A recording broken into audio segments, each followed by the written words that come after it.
Hello, everyone.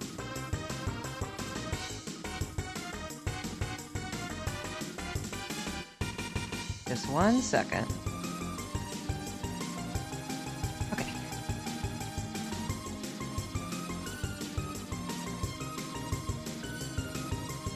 Alright, sorry for starting just a little bit late. Crap.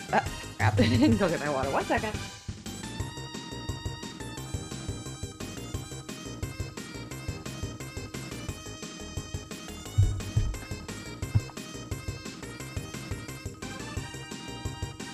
Right. For real this time.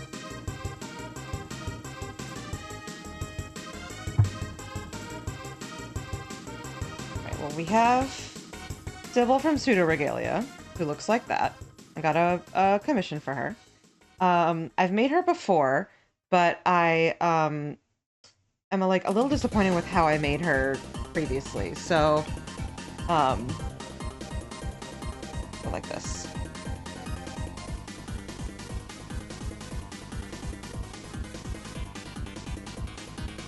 Okay.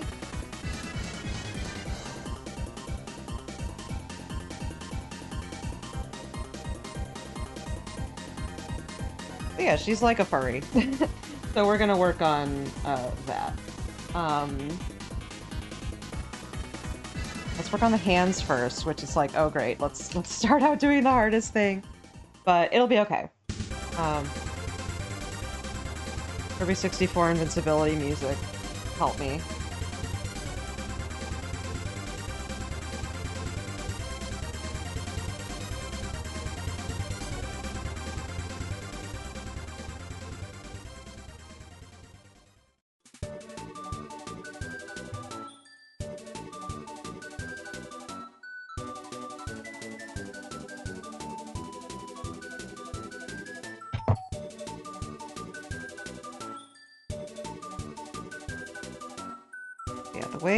Since this is a large figure, I have to, or I use articulated hands, which I sort of invented this method for making them. Invented is a strong word because it's like everybody kind of invents their own techniques for needle felting.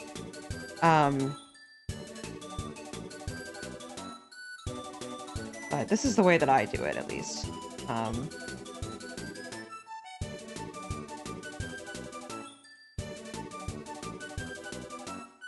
Take kind of a thinner wire than I usually use. Is this going to be enough? May not be.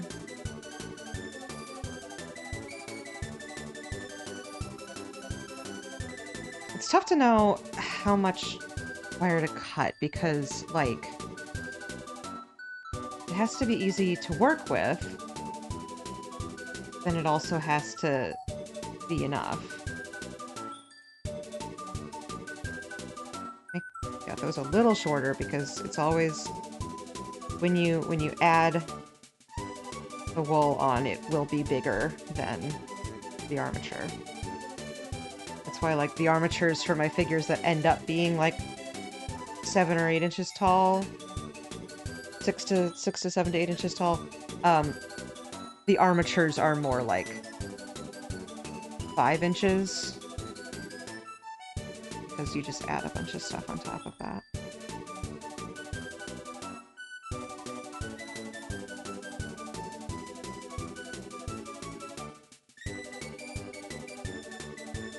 I believe this is just enough.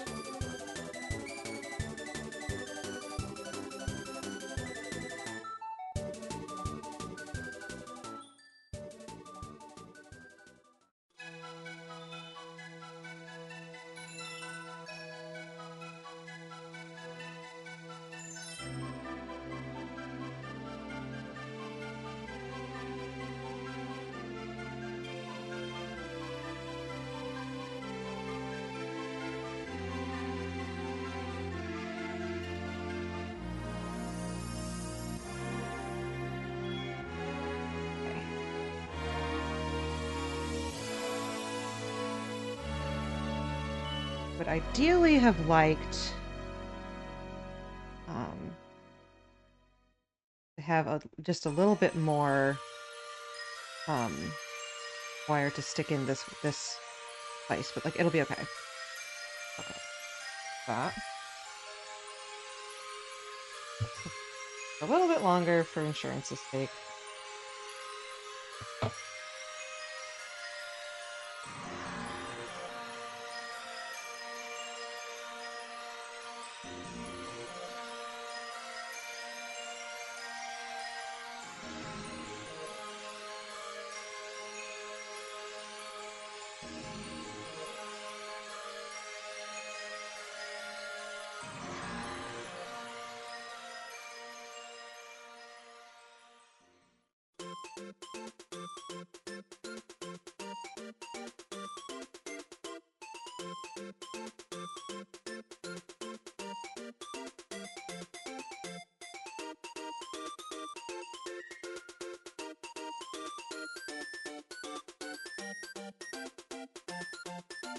This hand's a little fucky weird because this larger wire is kind of up. I got the proportions wrong. So the proportions are now correct, but the wire is a little screwy. I try to keep the hands the same length. A much more inexact science and everything else, though, because so many things can be done differently.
Looking for nice.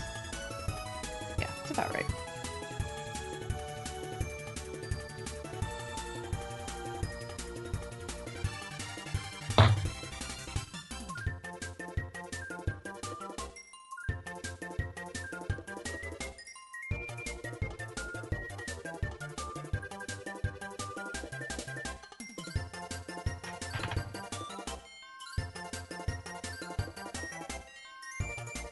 Oh, that's right. I do want to have more of the polyfill here so that I can cover the palms of the hands. Grab some of that. Just a second.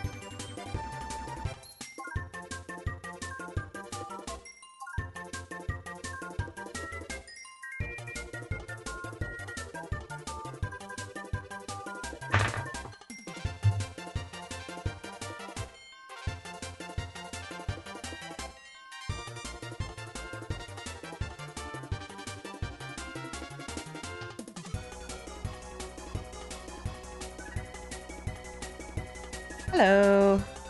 Is she going to have pants? Welcome in, Maritalian Sahara. Welcome in. Also, hi, Salute. She's not going to have pants because the commissioner...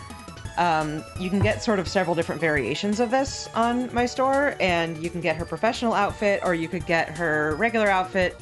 If you want to add pants, if you want to add the greaves, you can. But this person did not request any personalization, which means it is just the basic vest, and does not have the greaves or the cling sleeve. So it is butt out. And the last time I made this, I made the butt just fine, I'm sure, but I didn't make the face quite the way I wanted to. And it just really frustrated me. it felt like I wasn't putting out my best work. And, like, I'm sure that the person who got it still really liked it. They didn't leave a bad review or anything, but, like, I just could not, for the life of me, figure out how to make this face look right. So, really, redemption here is in the face, but, it's also just, I have gotten so much more powerful over the last year at making, figures that I think that I can do her entire design justice.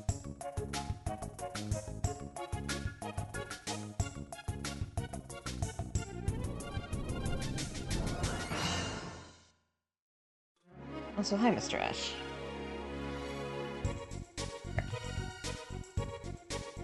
There.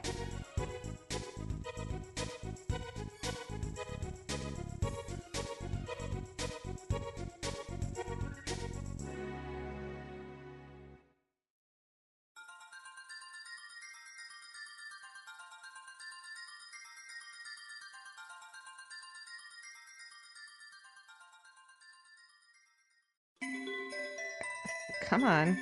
Get in there. There it goes.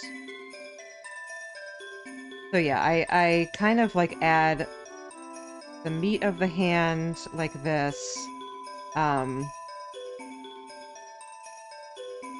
the fingers do not get polyfill because they're so thin. That they just get the merino wool on top.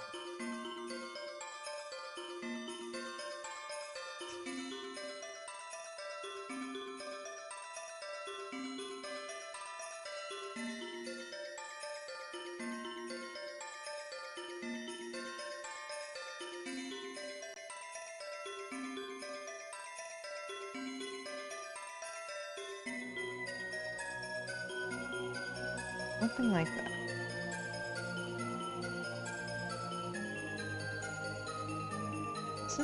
Since she doesn't have sleeves, it makes sense to put a little bit more definition into her arms now.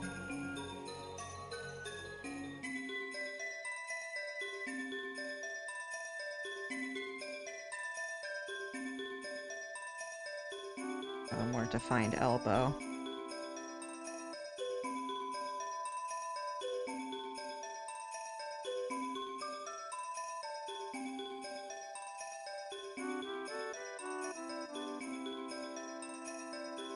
Yes, here's the butt as it stands. It may get larger. In fact, I may make it a little bit larger yet.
Hope everybody had a nice weekend. I did. I may show them later, but I went to a very fun antique store and got some cool stuff.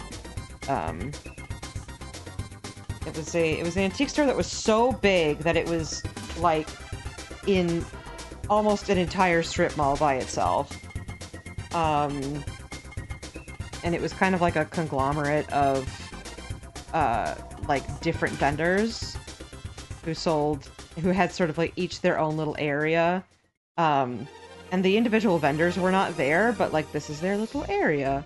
So it was easy to like walk around in, and I just like hung out there with my partner for like almost 3 hours. I got a back issue of White Dwarf magazine from 1985, which is a tabletop gaming magazine from England, I believe. And talking about Advanced Dungeons and Dragons, which is D&D 1.0.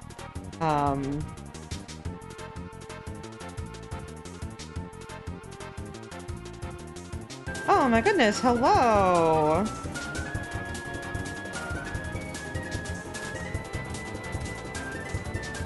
Movement. Hi, Juno. Hi, Fen. Hi, Nico. Hi, Eli. Hi, Merquim. Welcome, welcome, welcome. My name is WireMouse. I use they, them pronouns. And I am a needle felt artist who runs a store called StabbyNeedleStudios. Today, I am working on Sybil from Pseudoregalia, which is a very cool indie game. And I have gotten much more powerful since the last time I made her, so she will have even more glorious of a buttocks than ever before. Juno, I hope you had a great, I don't know, last 30 minutes of your stream that I wasn't there for. I was there for most of it.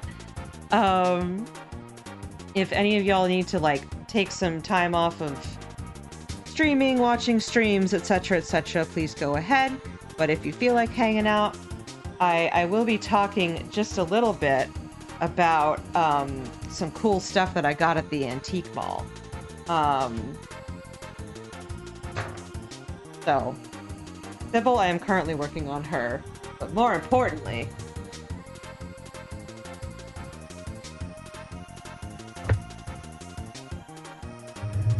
I have these guys.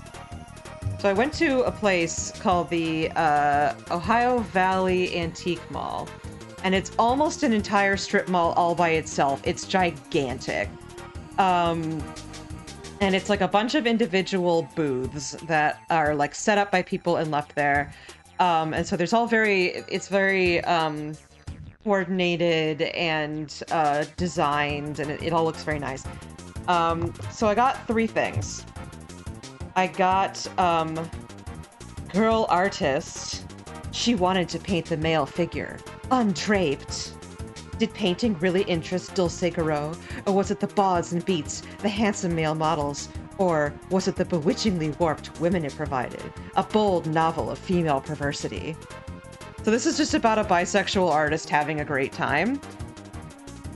It's from, I believe, 1960. And it's just fantastic. It's written exactly like a fan fiction. Like, beat for beat, exactly the same as a fan fiction. It's kind of great. Here's our like enticing thing to get you to buy the book. Dulce shrugged, lurched to her feet, and staggered towards the stairs. "Let's go, sweetie," said Lillian, taking her arm. Dulce tried to gather her wits. Lillian, she realized vaguely, was on the make, but she was too dazed to protest until she discovered Lillian had entered the studio and closed the door behind them. "Get out of here," Dulce said, thickly. "I'm going to put you to bed." Lillian gathered Dulce's weary body in her arms. Dulce tried to struggle, in vain. She was too sotted to succeed. The blonde gently deposited her on the couch. Dulce knew despair as Lillian explored and fondled and caressed. "Sweetie," the blonde breathed. "I knew I was missing out, but I never realized just how much." "No, please, Lillian, please." Dulce glimpsed Lillian's face above her, saw eyes bright with triumph and lust. "Lillian, what are you doing?" Dulce's revulsion was sabotaged by another physical sensation. "Lillian!" So, delightful. We also have the Sears Roebuck and Company Consumer's Guide for Fall 1900. This is a reprint in very, very tiny little squintovision of the 1900 Sears Roebuck catalog from 1970. So this is a 50-year-old thing of something that is 120 years old. And if y'all did not know, this is, you know, what eventually became Sears, which was a very important, like, essentially department store for a long time, and it kind of doesn't exist anymore. Didn't really keep up with the internet, so it has mostly gone out of business. But for a very, very long time, the way that you would get any sort of manufactured product They have silverware, they have medicine, they have stainless steel things, they have hats, they have very cool, like, fashion plates and things. And it's all great. It's all fantastic. I will pet the dog.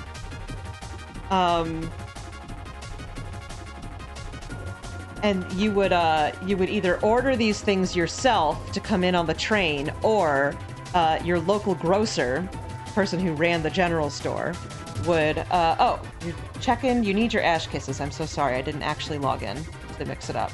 Good work now. I will pet Tim again. Your local grocer would order things, and you would get them from the general store, which is just a small place that you would go to get various things. And if you wanted something specific from the Sears Roebuck catalog, you could order it yourself. We've also got really trying to figure out what this means. These are alternating electric current belts. Reminder that this is 1900s, so I don't think these wires are insulated. Okay, you should be able to check in now, I'm sorry. I think these might go around the paninas? I'm not totally sure. It says, our giant 80-gauge current is the highest point of perfection yet attained in electric belt making. 3 times the power of any other make of belt, and yet, with the alternating current, even an 80-gauge can be worn with much greater comfort than any other belt at 1/3 the power. It's a lot, is what it is. So there's that. Very, very fun. Lots of medicine that claims to cure any known female illness. And then we have White Dwarf Magazine from 1985, which is the British, designed to reduce anxiety by sending a shock to genitalia. Fantastic. Issue 66 from June 1985. This is a British publication, and it, there's a lot of stuff going on here. Advanced Dungeons & Dragons was sort of like taking over, Warhammer still going, many people who are upset about, how they're talking about really anything, that's not Dungeons & Dragons. If it's not Dungeons & Dragons, they don't want to hear it. We have, Thrud the Barbarian and Thrud the Destroyer. And this is also a very popular part of it. This is a isekai where you see regular readers may recognize this sinister figure as the evil necromancer Tome Kupa. Well, you didn't really think he was killed in that explosion, did you? And it says, I have some good news concerning the experiments, if you would care to follow me. As you know your evilness, previously my experiments have been limited to the transportation of a single inanimate object through time. That is until now. However, thanks to your generous financial support, my experiments have reached fruition. Behold! The essence of evil in human form throughout time. With a force such as this, we can conquer the entire world. This is all very well, but how are we going to get them up them bloody stairs? And we've got tanks, we've got motorcycle gangs, and we also have Daleks. Fantastic. You've got some adventures you can do in Call of Cthulhu with, like, just actual, like, blueprints. Many of these, many of this art was, like, literally traced from stuff. It's kind of great, actually. We have a Philosopher's Stone, kind of adventure for Advanced Dungeons & Dragons. We have this completely unparsable comic page. Miniatures, an orb you can ponder, and the classified ads, which is full of a bunch of people wanting somebody to teach them D&D, and also some diss tracks here. We have, read this, the Rollins School D&D Club will end. The MBFWS demands that infidels will be beaten. Get off our turf. From Filth Chewer. Fantastic. And also, some lovely ads such as, I'm an avid fan of role-playing games, war games, and low-level characters, well cooked. So I go to Strategy Dorlands, where I've also discovered an amazing range of miniatures! And as you know, hey look, it's one of the new Fighting Fantasy plastic models from Citadel. They're molded in gray plastic and stand 60 millimeters tall, and they look even better painted. Each comes supplied with an assortment of weapons and equipment. They're available in all good toy and hobby shops, or send a stamped addressed envelope for an illustrated list to Citadel Miniatures, 2th Street, Eastwood, Nottingham. Let's get them! Oh, it's very British. I'm a big fan of this guy. Guy with his little helmet. Okay. Yeah, that's what I was up to yesterday.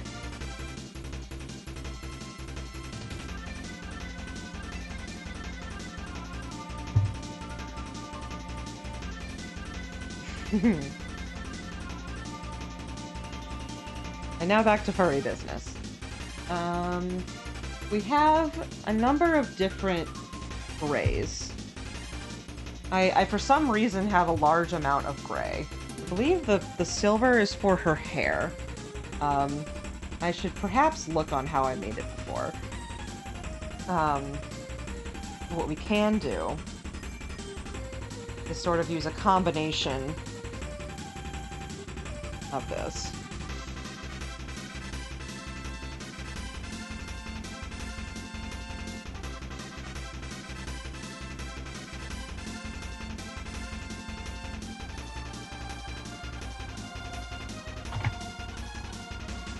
Yeah, the colors are mainly the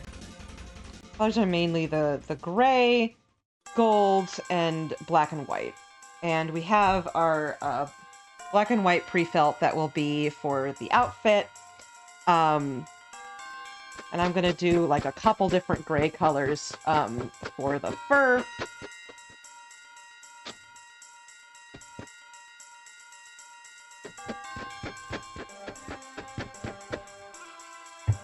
Ooh, we got a little blue in there somehow.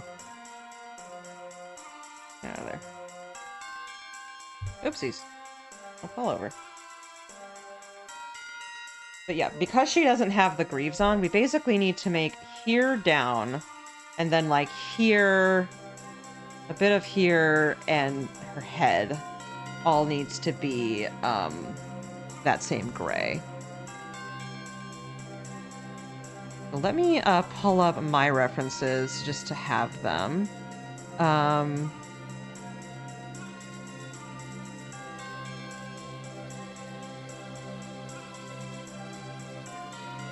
We'll also have her weapon and her horns. That will probably be on Wednesday. Because this is, like, absolutely taking, you know, a long time. That's why I started this off-stream. So that we could get it done on-stream and before the deadline. The deadline is Thursday.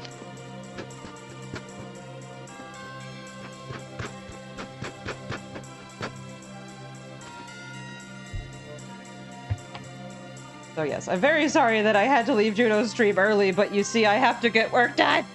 The only problem with making streaming part of getting your job done is that you can't very easily cancel it. That should be enough for now.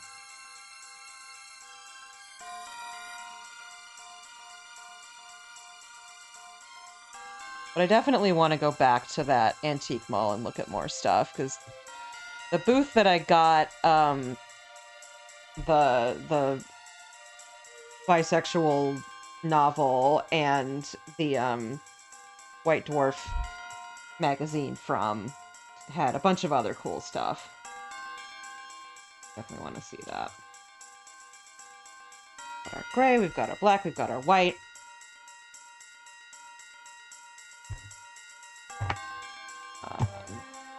Over here.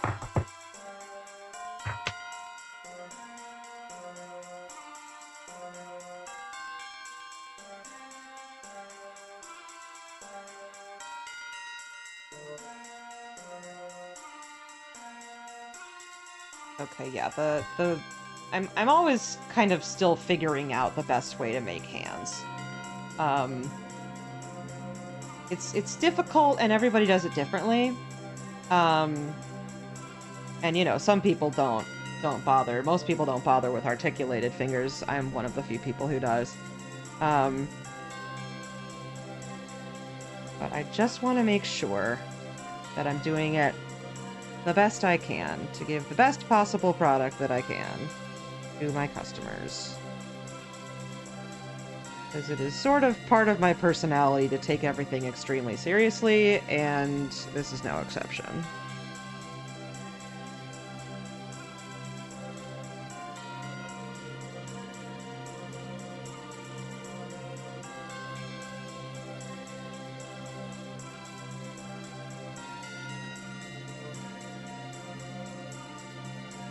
But there was all kinds of crazy shit there. There were collectible coins, there were books, there were records, there was flea market stuff, there was witchy stuff, there was furniture and restored furniture and paintings and felt stuff. There was actually a little bit of needle felting stuff and some wet felting things. Some very cool like felt like witch hats that I saw. And because it's around Halloween, there was a lot of like Halloween stuff.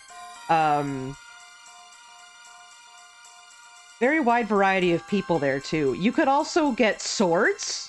There were replica swords. Used for coronations, I think. And just many varieties of really anything you could think of that's some degree of old. Or handmade, because there were some, like, handcrafts there, too. Some very cool, like, woodworking.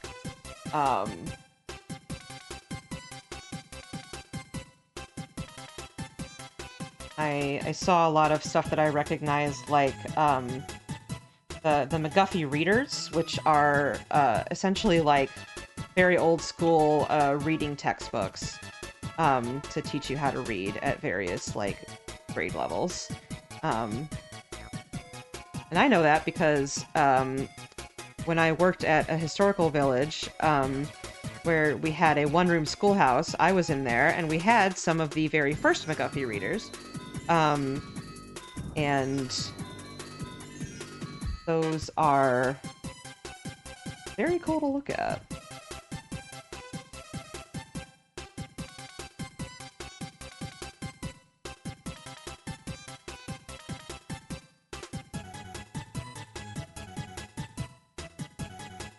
I wish her tail didn't get in the way. What can I do about your tail, ma'am? Here, that's where it goes. It goes there for now. Wrap it around your waist like you're in Dragon Ball Z.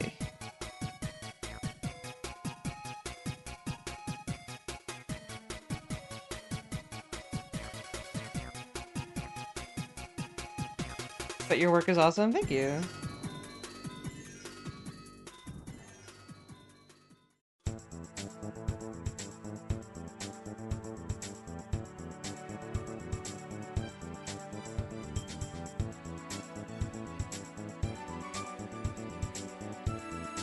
Well, because like if you see the Saiyans in DBZ have a little furry thing around their waist, if they still have their tail, like usually very early on in the series, that's them wrapping it around their waist.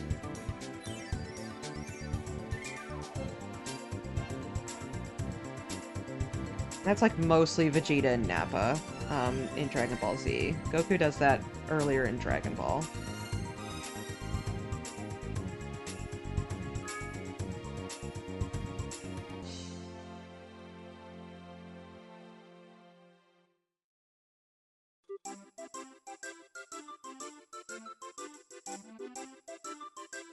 Hi, Dark Sass. Welcome in. I'm sorry to the people who didn't get their Ash Kisses, because I hadn't fully logged in to mix it up.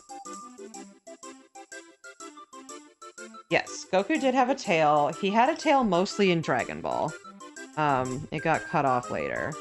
And that's where, like, the Ozaru, the giant ape power comes from. That's also where, like, the Flying Nimbus comes from, and the Extendable Rod, and Bulma is a reference to the... Basically, like, the whole early plot of Dragon Ball is a giant reference to Journey to the West.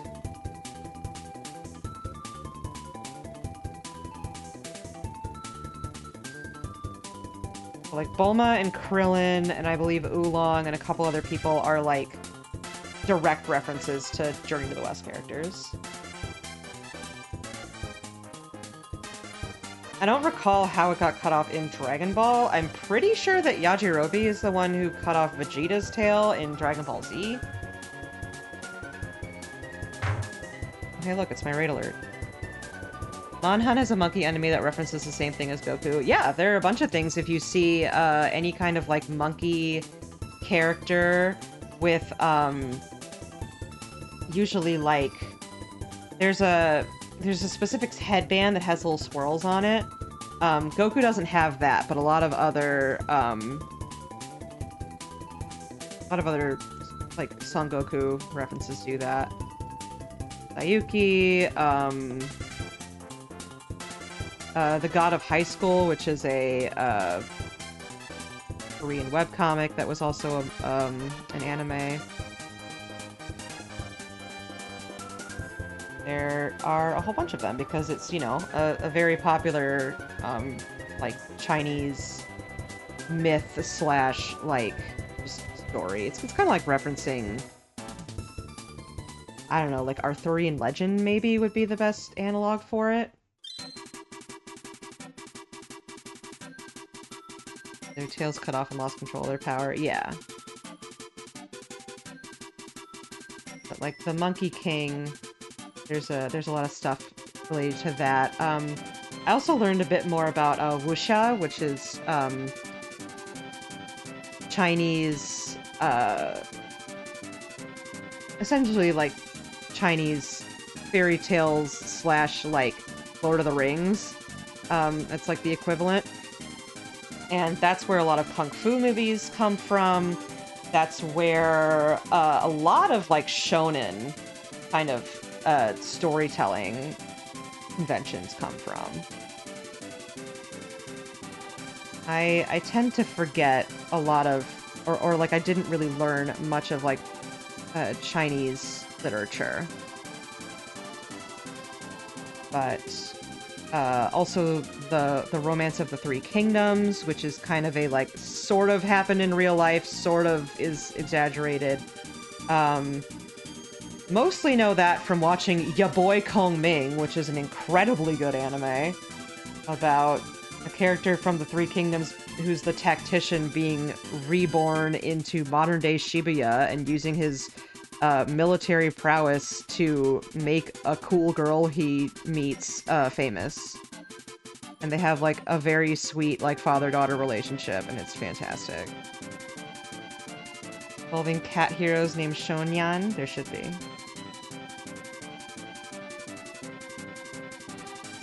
Yes, watch it. It's so good. It's genuinely so fucking good. I'm telling you to watch it right now. It's on High Dive, but, you know, you can watch it however way you want.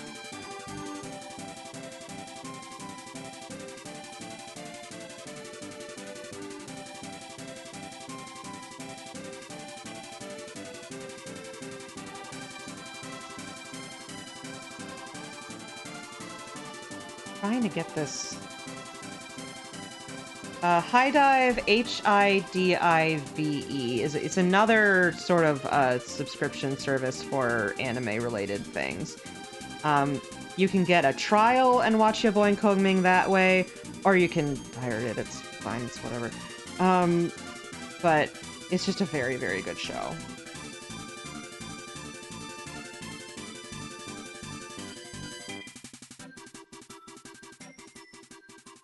Okay, but, like...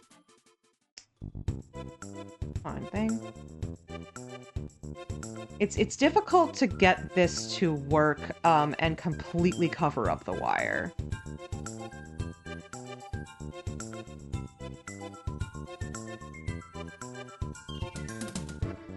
That's why we, like, may not actually get particularly far today. is because this is just very fiddly and takes a very long time.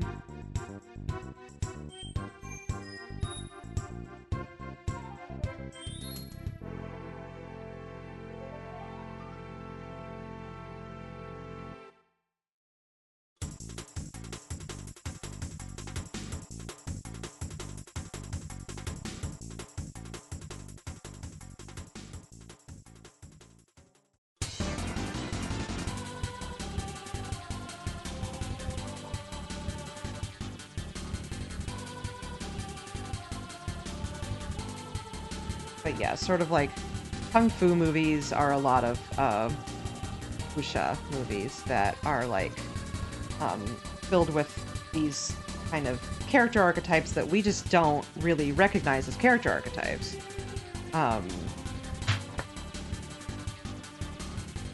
Like the Drunken Master comes from that. The sort of like young hero on a quest to be the best, solving problems by fighting, etc., etc.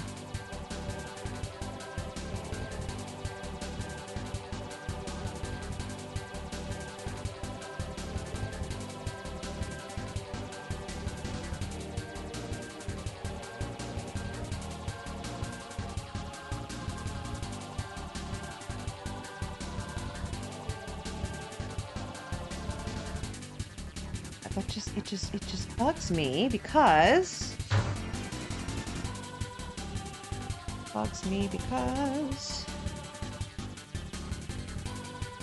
see a wire. Big deal.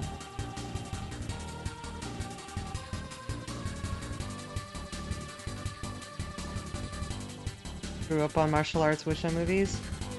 Yeah, I didn't. I really haven't seen many of them, so it's a cultural education I just don't have a lot of experience with, but I really like seeing it when I do see it.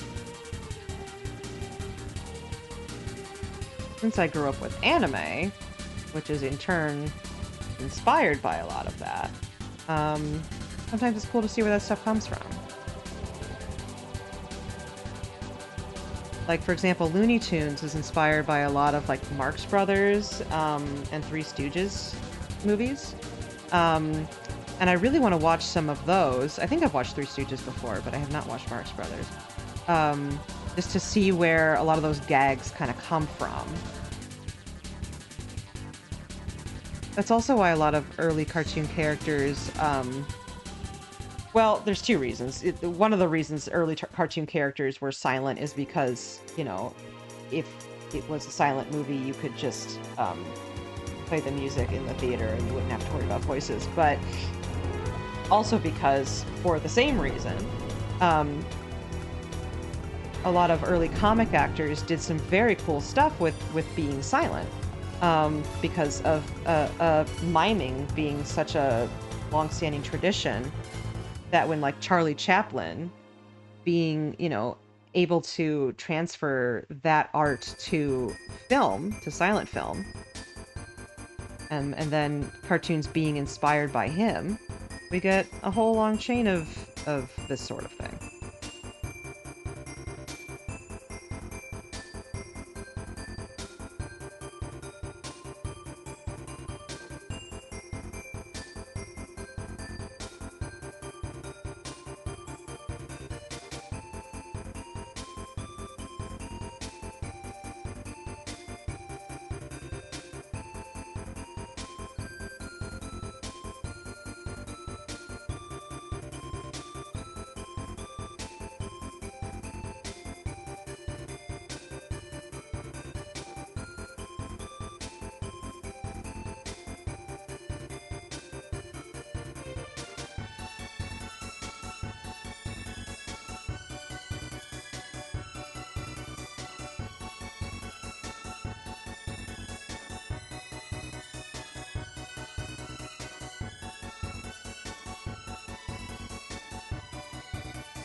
My mom would watch things like the Water Margin, Monkey, and sumo matches back before I was even born. I very much grew up with East Asian culture around, whether it was TV, art, or going to Chinese New Year celebrations. That's cool.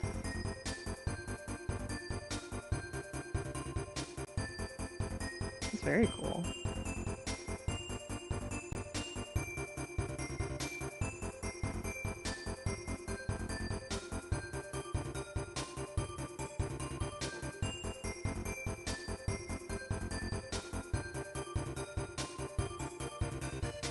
I grew up around a lot of Italian traditions. So we would have cioppino for Christmas Eve, which is a Italian seafood stew that is really good.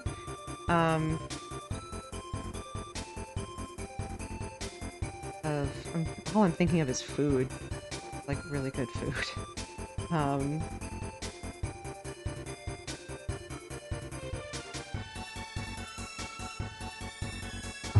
And just, you know, fun little things like growing up in a small town and there being a parade where people put Christmas lights on tractors, you know?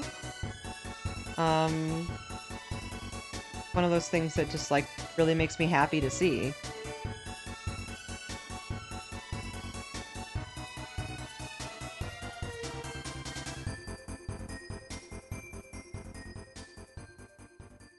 Yeah, apologies if the brain is not completely here today. I'm, doing my best. Kind of been going all day.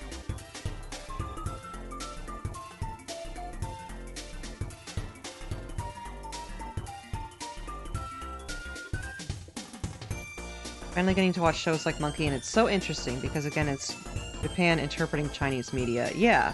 And then you get to, you know, people who were inspired by, like, Dragon Ball Z and something. Is it called Star Blazers? Or I don't know. Unfortunately, it's a very unmemorable title, but it's a, I believe it's from a Latin American game studio, because Dragon Ball Z was huge in Latin America and still is. And it's a game that is inspired very much by Dragon Ball Z's art style and the soundscape, and it's fantastic.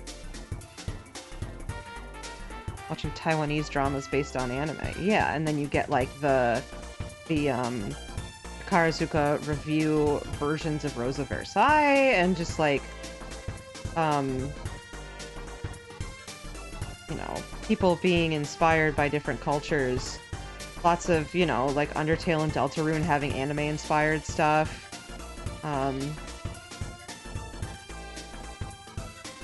And anime sort of was based on kind of a combination of, like, traditional Japanese ink art and then Disney. Yeah, I'd love to see a Takarazuka performance. I watched Kageki Shoujo relatively recently, and it made me go, oh my god! I'm too fucking gay for this! Yeah, Rosa Versailles is interesting. I've never actually, like, gone through it, but it's a very, very influential manga.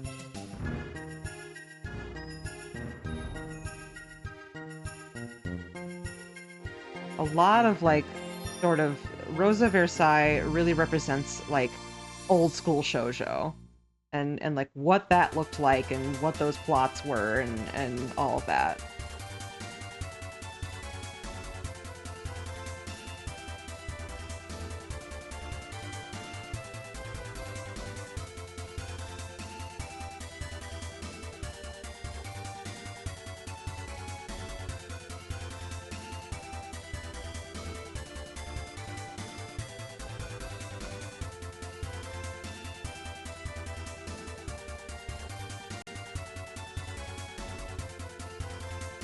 About Marine, I'm okay with that. I wish I could get to read it again.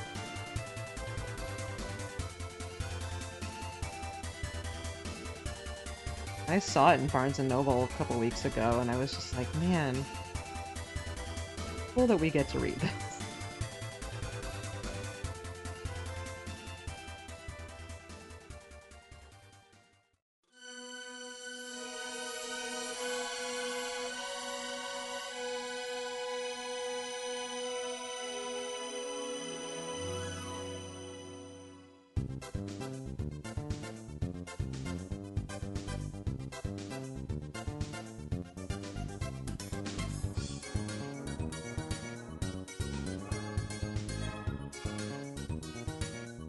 seem to be getting...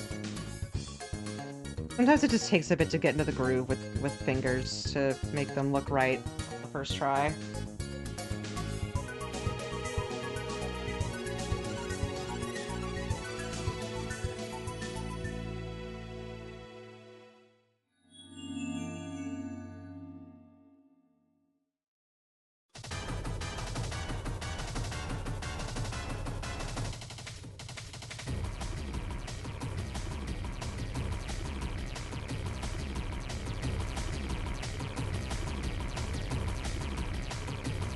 This is the fight where you have to fight shapes.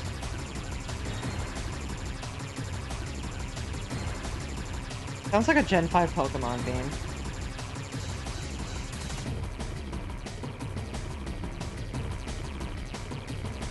This was 2000? 1999, 2000? I forget which. It was one of the last games for the N64.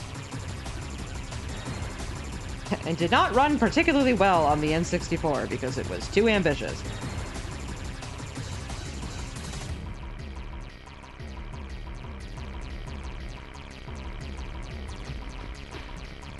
Or was that Kirby Superstar?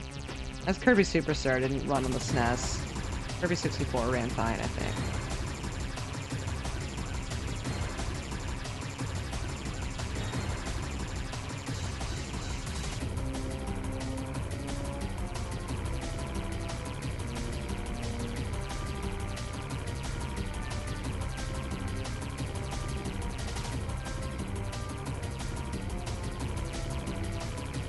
Got ads in about 5 minutes. Thank y'all for sticking around.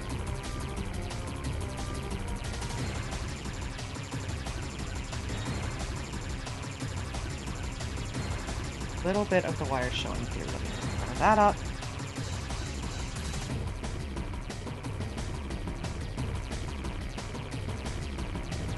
Actually using scraps from when I made the doll of the princess from Slay the Princess.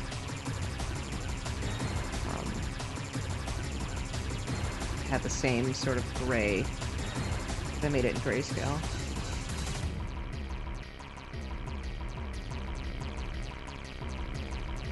I want to try to do what I did with Majima and do like kind of a palm of the hand. See what I can do.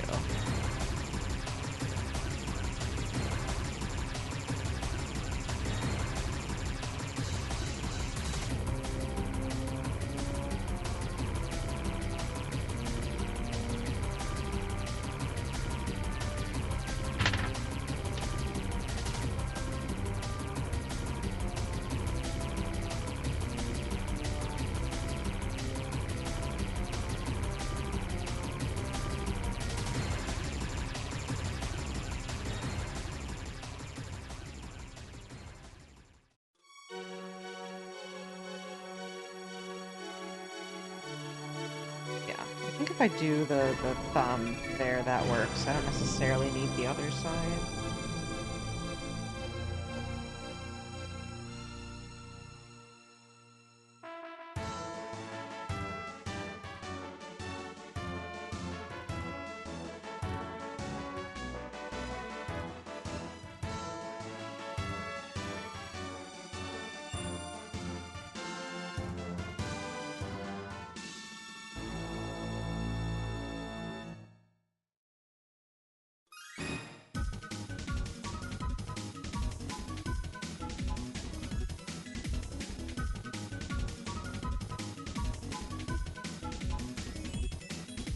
Sometimes you can really pick out the Smash Brothers in the Kirby songs and vice versa.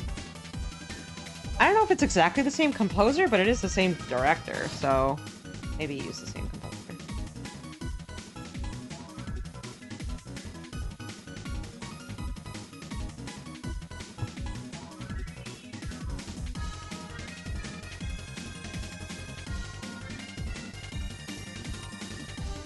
Finish this arm while we're here.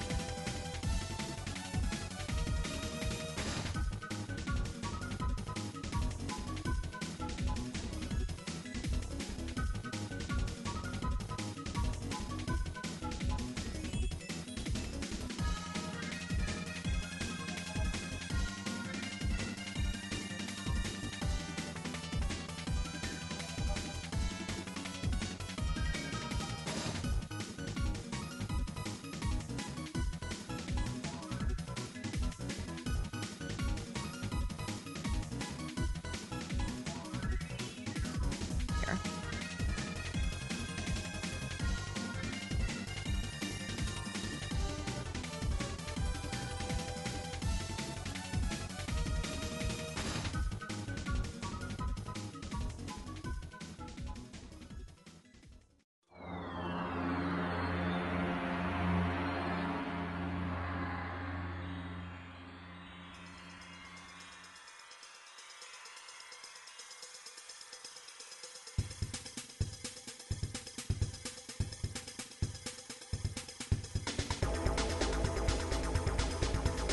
This is the O2 fight, yeah. Alright, that adds in about 45 seconds.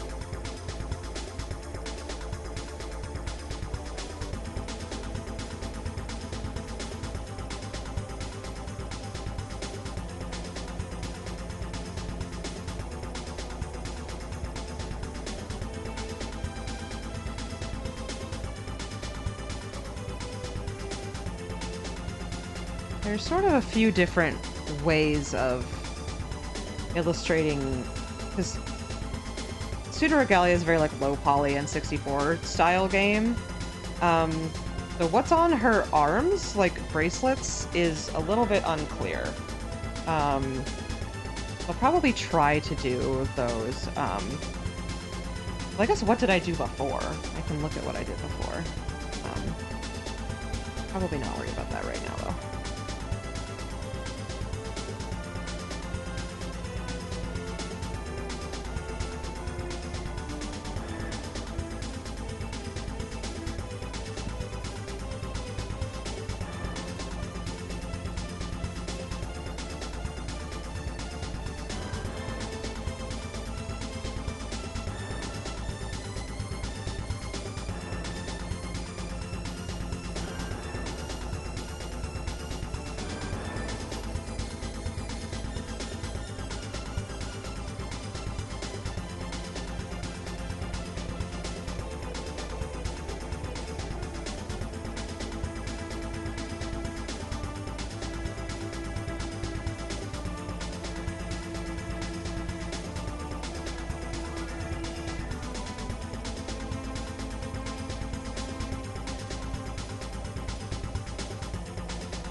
Arm looks good. Just trying to make sure that it looks correctly proportioned.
Hello everybody, welcome back from ads.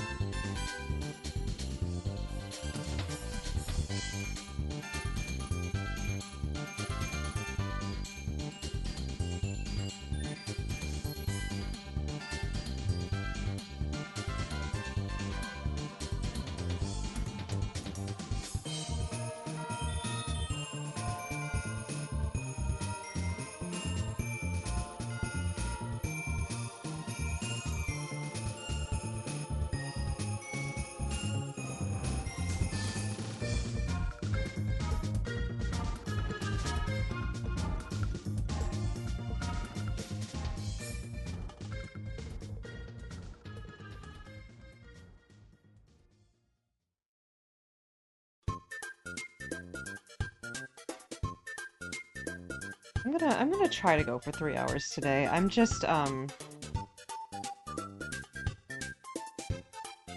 sort of starting to lose a little bit of energy because I've been really doing stuff today. I'm also very hungry, but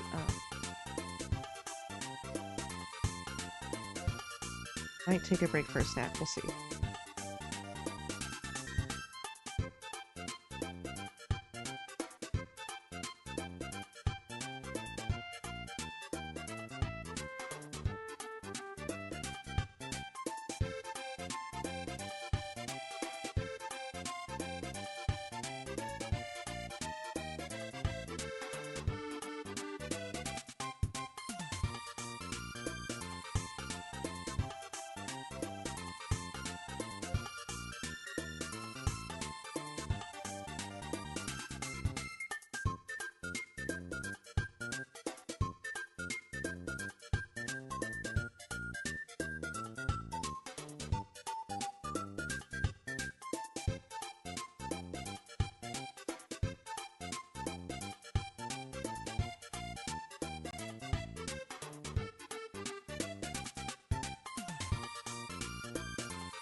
Oh, we went to new song.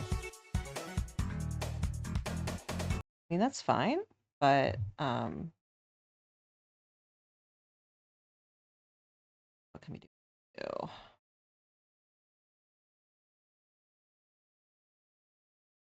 Mario Kart World.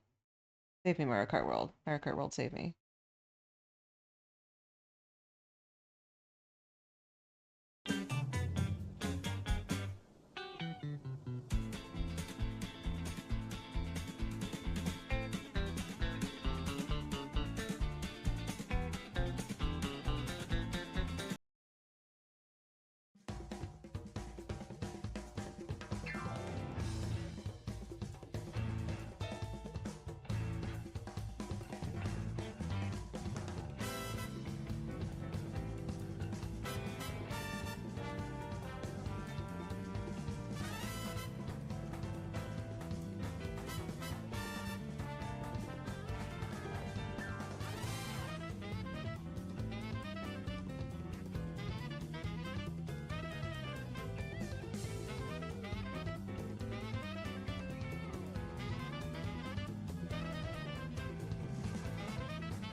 Like this looked more like a shoulder and not just like nothing.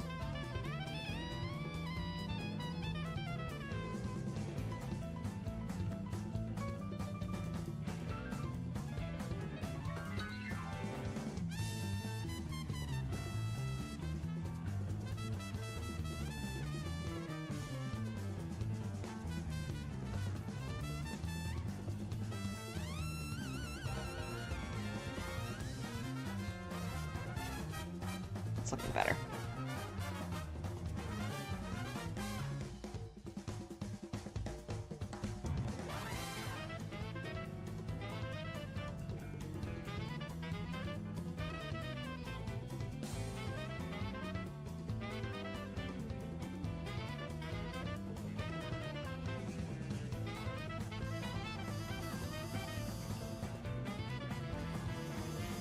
Here, I'm going to take just the shortest break. And I will be right back. I just need to eat something very quickly.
Okay, I'm back.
Aw, hi, honey.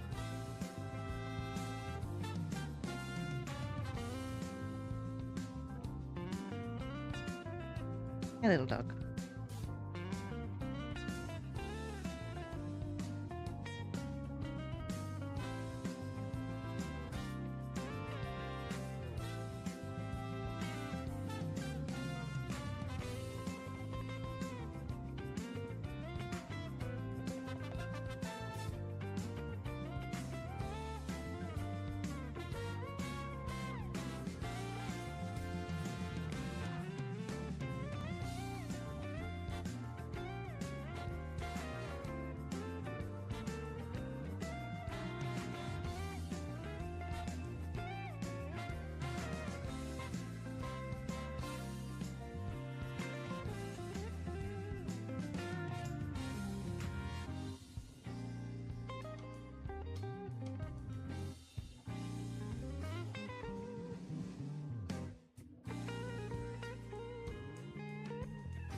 This one's funky. I like it. Song.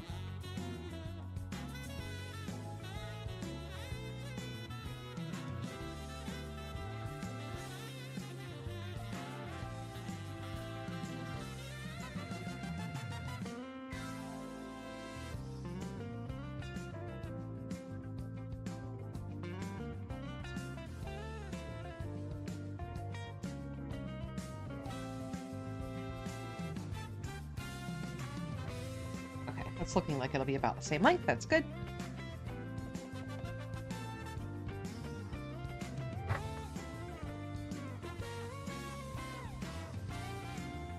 I was gonna say after this hand, the hard part is done, but there's a lot of hard parts in this. The face and the hair will be interesting. The getting the fluff on the tail right. Loud. Jesus Christ.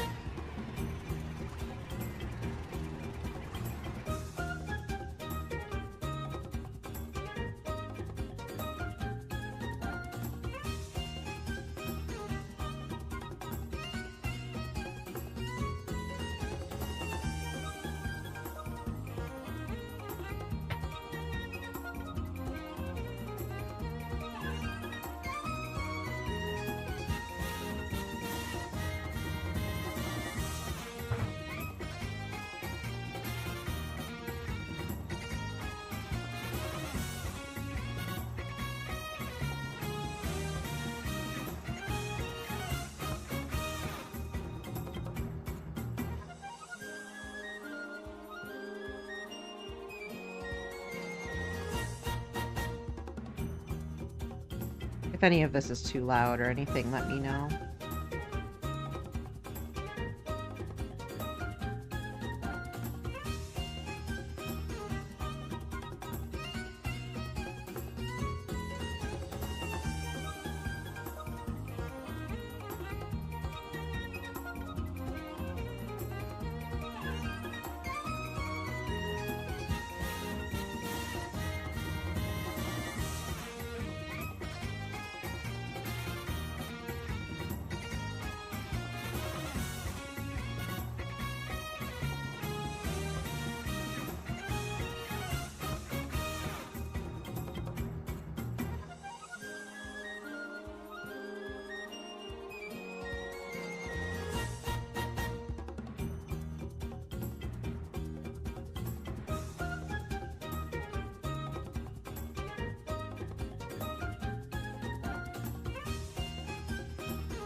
Yeah, man.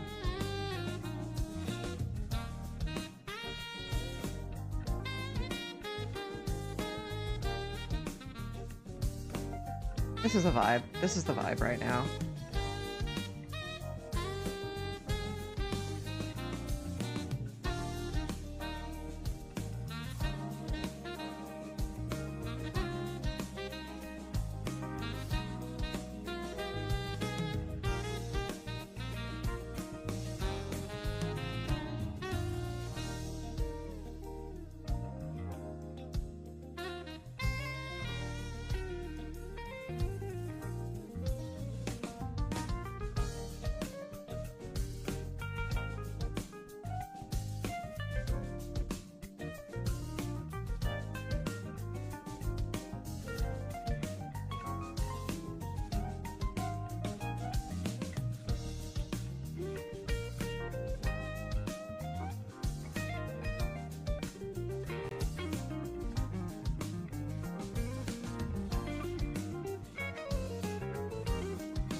Is that gonna look okay?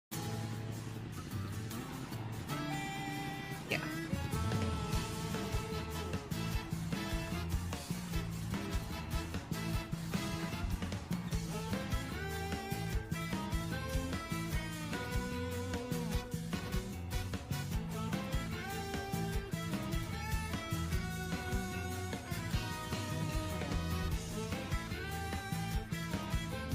Come on. Having issues.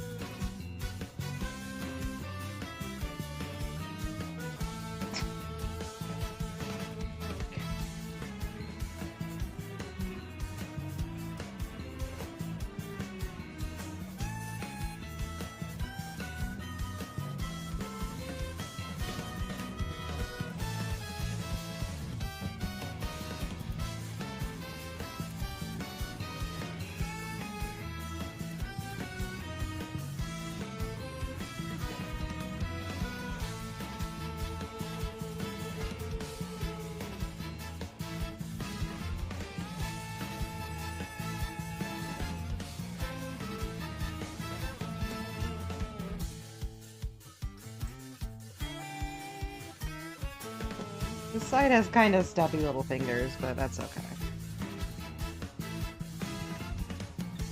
Well, I mean, let's try to make them a little bigger.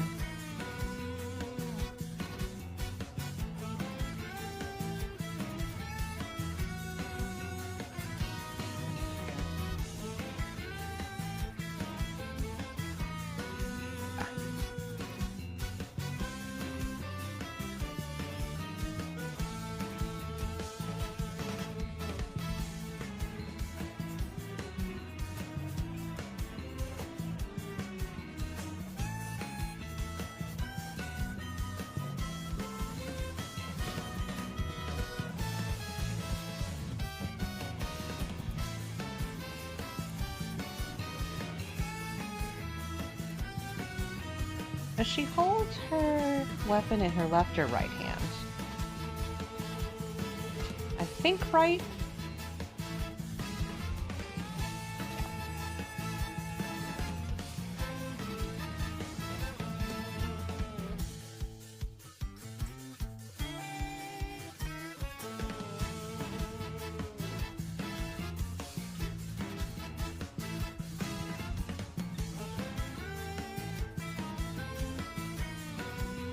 Means that the weirdness of... Wait, this is the left hand. Ah, whatever.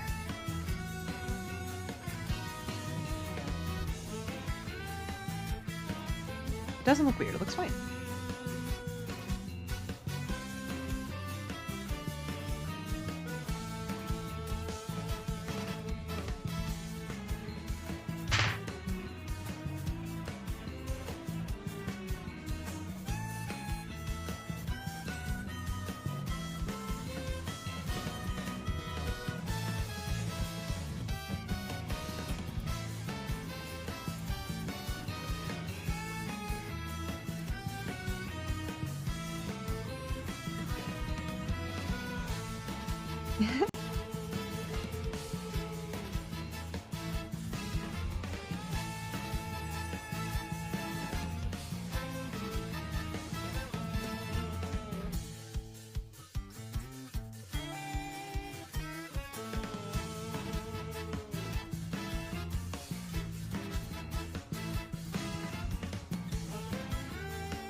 I got noises.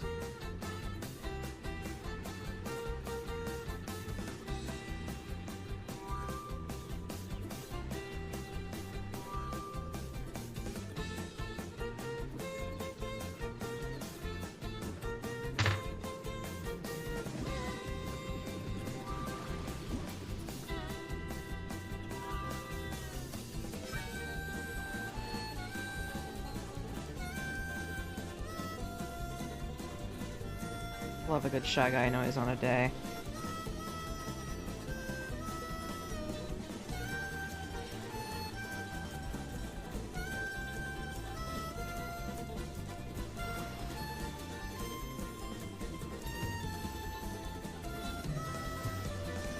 Getting impatient with the one needle and pulling out the two needle.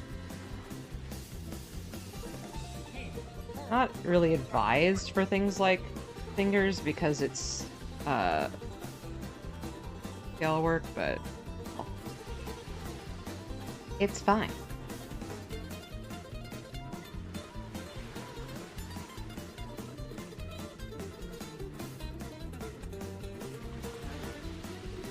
I can use it to clean it up a little bit, I suppose.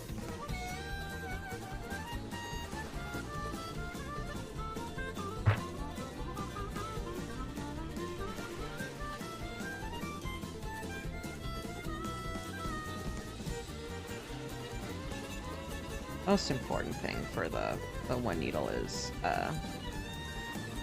this part where we this against this and we pull it through. And we pull it through, they said. There we go. Pull it halfway through. And then that puts it in a good position where it's like surrounded. The wire is surrounded by wool. And then you can more easily cover it up.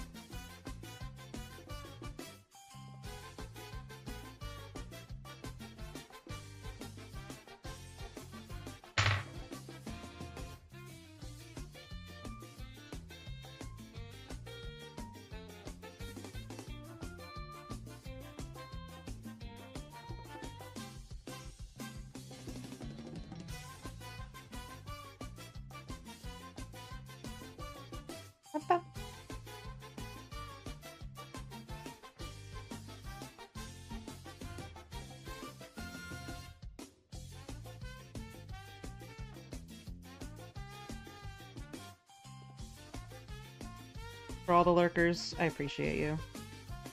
Thank you for being here.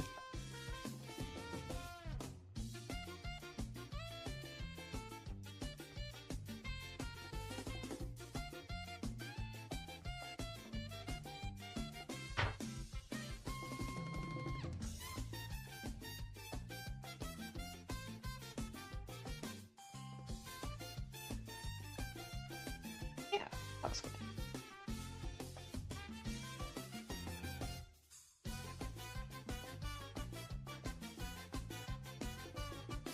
Oh.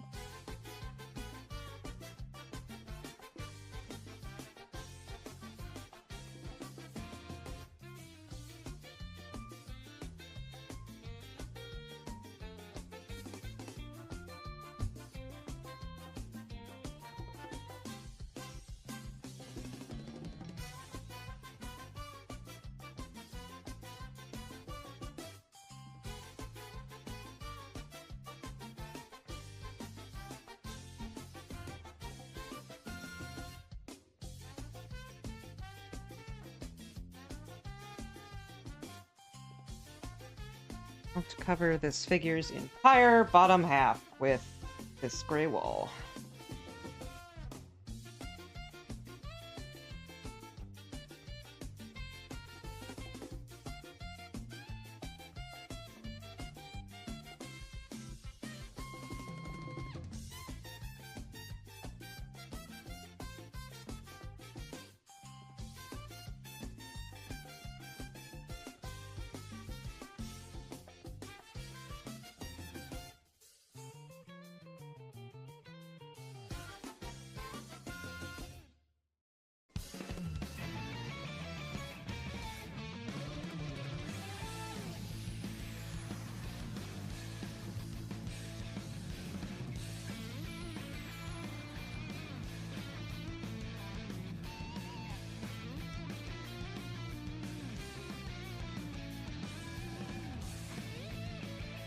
Oh, there's a little blue in there as well.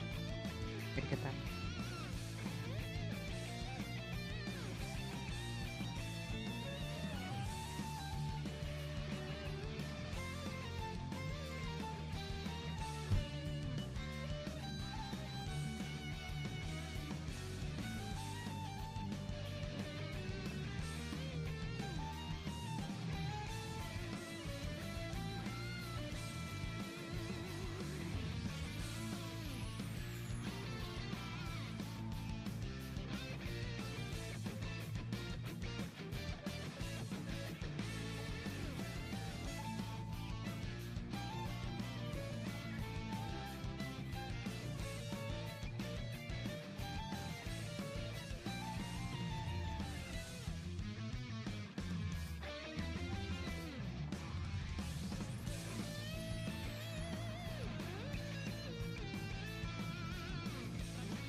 Part this a little bit more.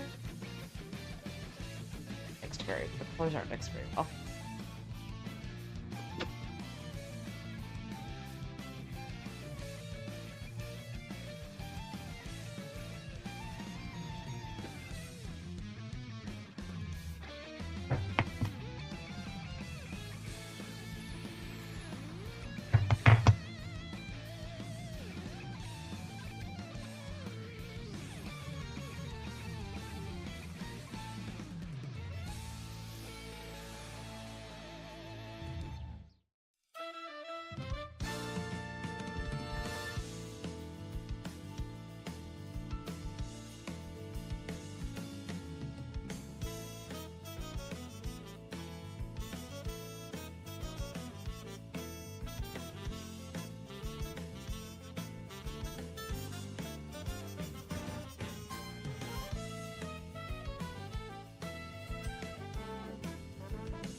believe the feet are...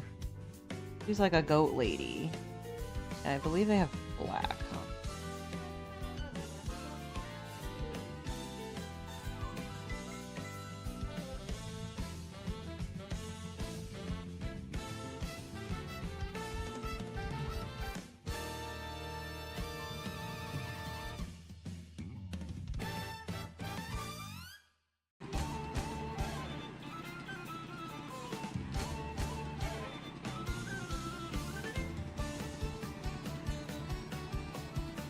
I'm so mad at how I made that previously. I just did not do it right. It's okay. This is one of my favorite songs from Mario Kart World.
Oh, hi, Rosies. Welcome in. Today we are working on Sybil from Pseudoregalia. Looks like that. And we just got done working on her hands, which are posable. Yeah, make her do any pose you want. Although that is sticking out a little bit. But that's okay.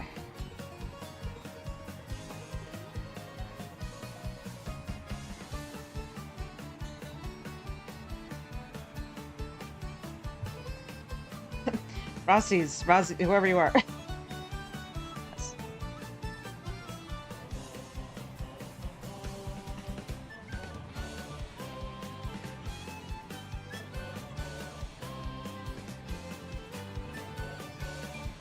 I always love to see your emotes, Rossi. I think they're great. Loud again.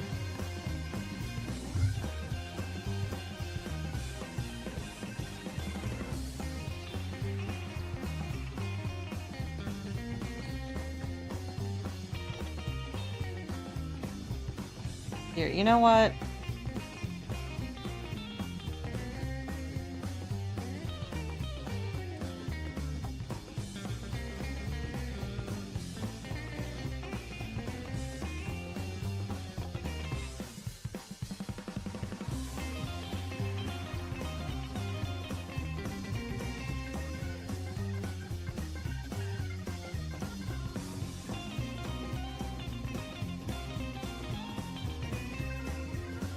Here. We're gonna listen to the playlist. The playlist that is my playlist.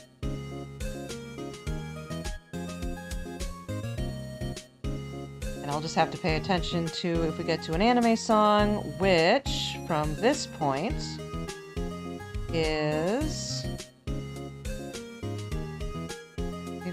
Fully orders. Short alert. Okay, yeah.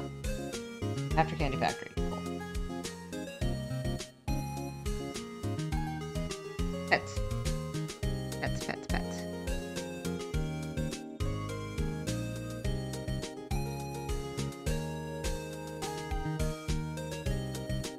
You have a tangle, Mr. Ash. Get that for you later.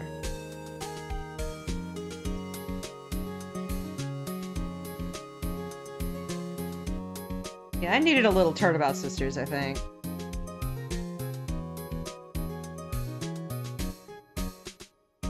as I've sort of said, I've been sort of firing on all cylinders today, and haven't really gotten a whole lot of rest. But rest is for later. Work is for now.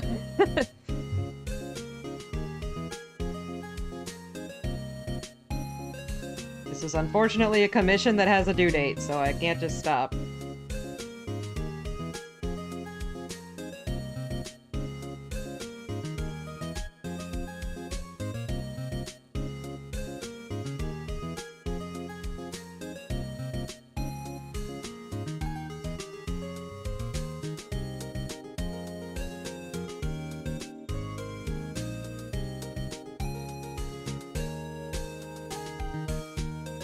Yes, Gabare! I can do it!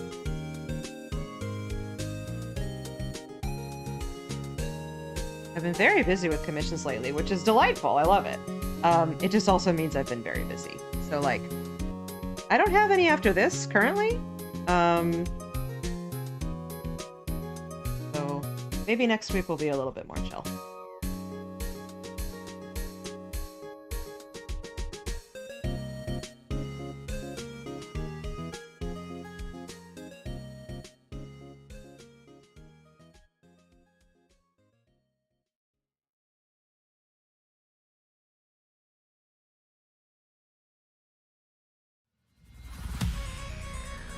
But yeah, this is from Rift of the Necrodancer.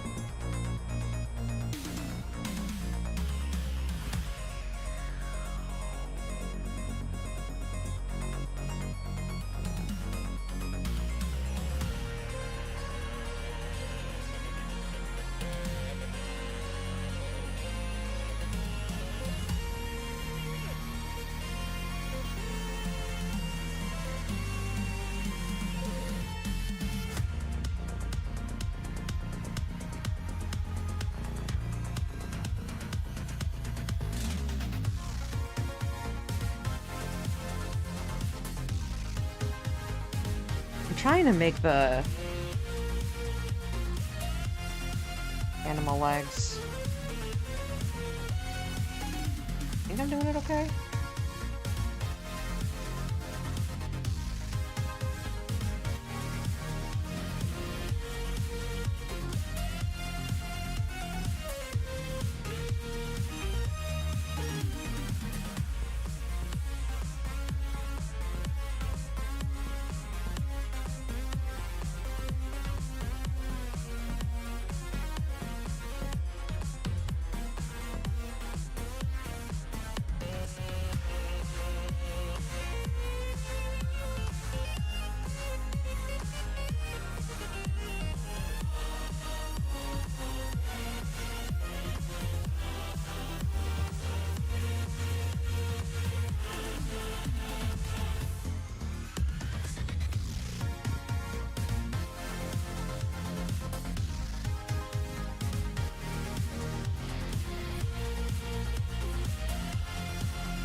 Oh yeah, this is Hades.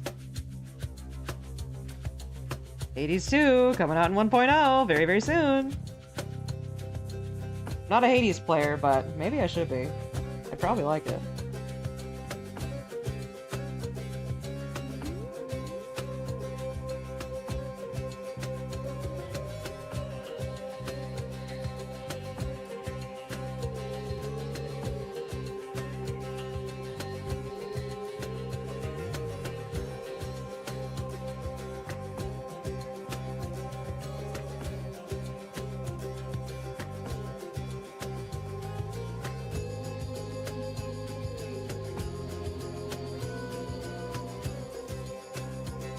Like, who let Darren Korb be such a good musician and also have, like, an extremely good voice?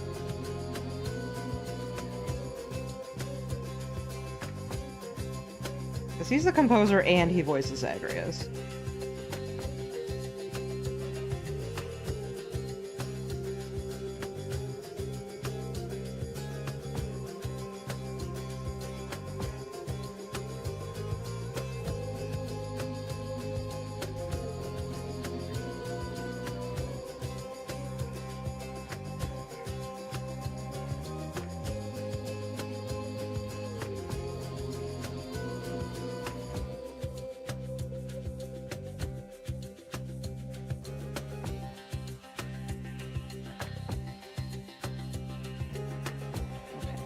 I should...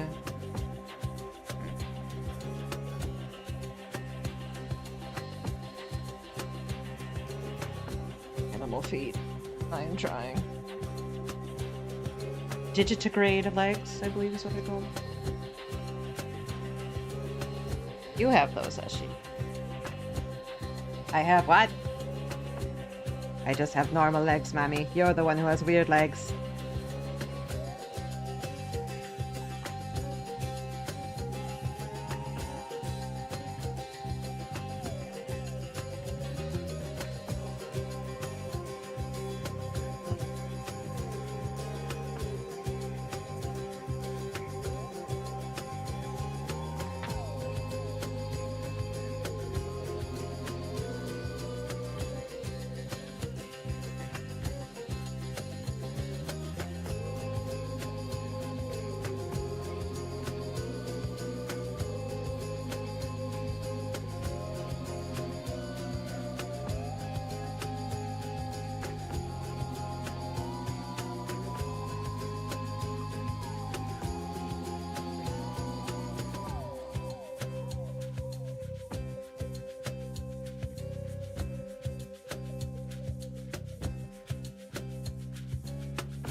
And now for the really cool part of the song.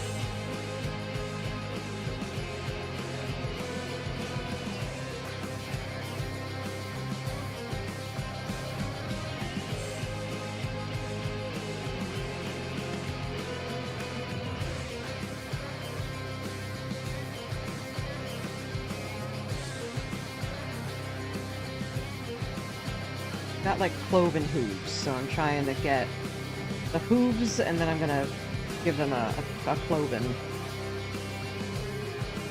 Another split.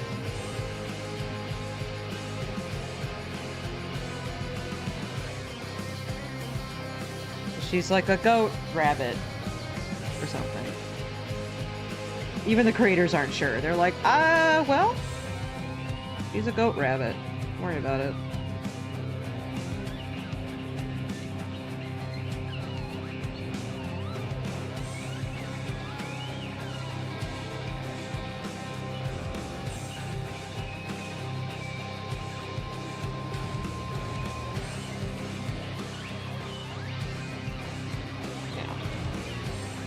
Like that.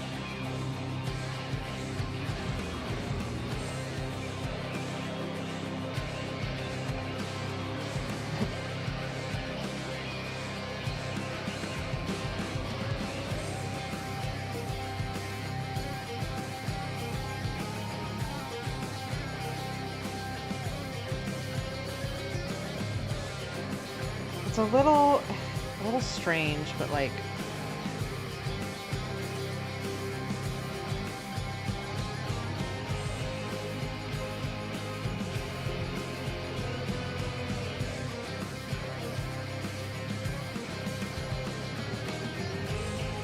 Yeah, being a Cabot.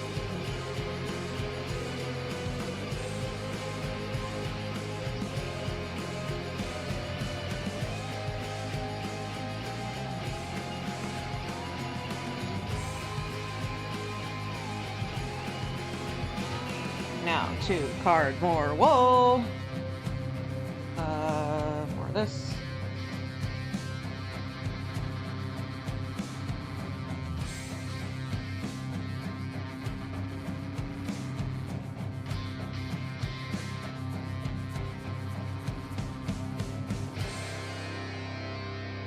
I believe I have more of this lighter color in the bin if I need it.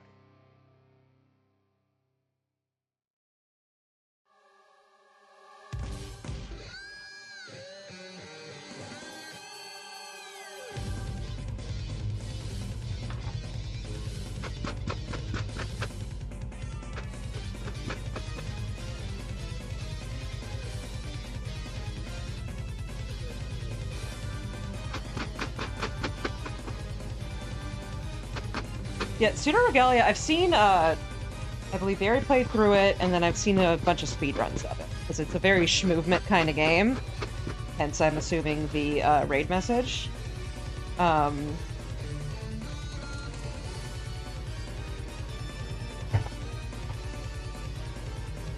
it's very cool. You can do a lot of really cool stuff with it.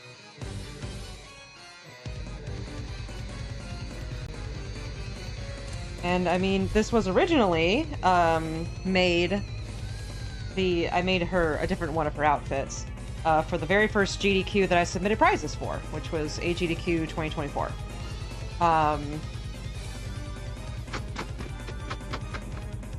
So I have grown so much since then.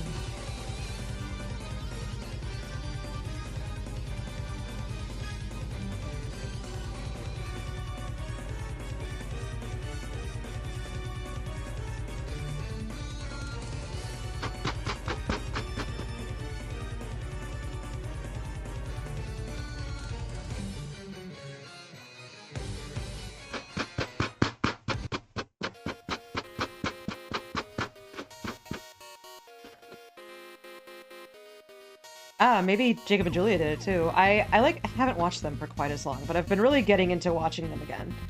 I very much enjoy them talking about Felix. It's very cute. Because I'm the kind of person who does not want to have a child ever, but like, I've had this exact same conversation on stream before, I apologize. But just, I think that their new parents-ness is very charming and interesting to watch.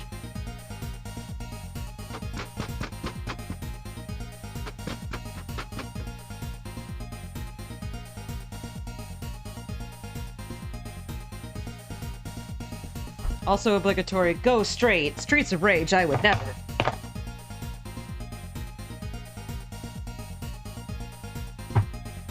Should be enough.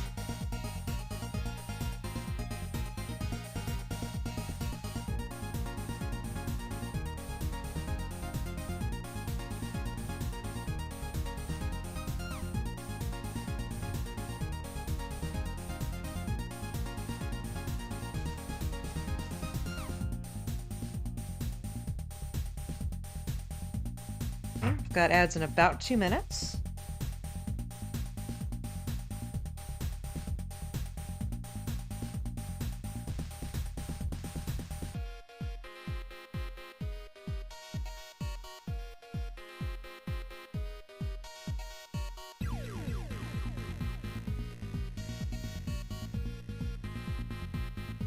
Not too much wool at once. Too much wool at once just becomes difficult to work with. And then sometimes you put on too thick of a layer of wool and you're like, ah, shit. I have to deal with that.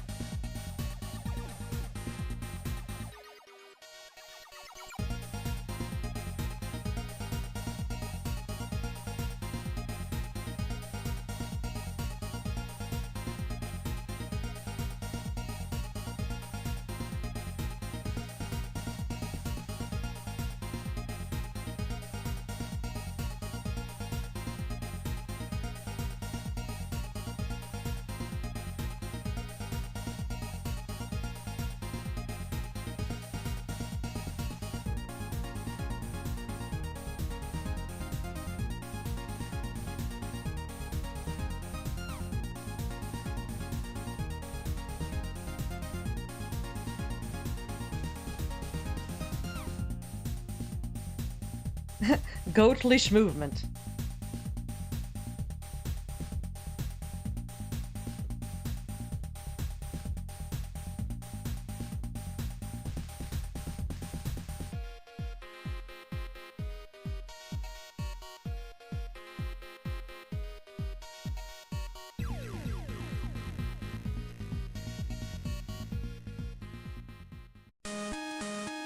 Cave story.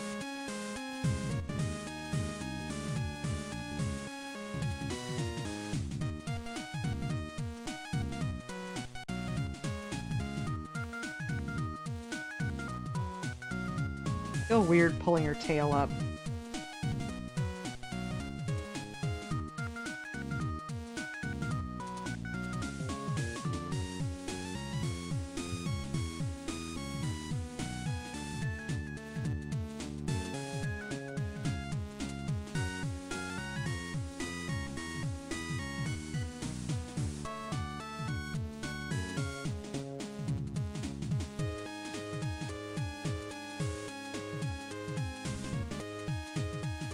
There's also a very good like Christmas version of this game, and they do a cool version of this song plus Carol of the Bells. Like, really well done.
Sorry, I'm working on crotch-related things, and I kind of just don't want to show it.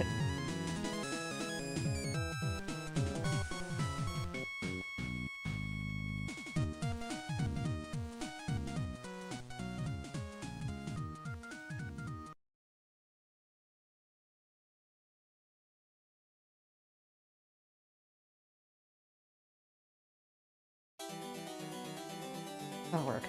Okay.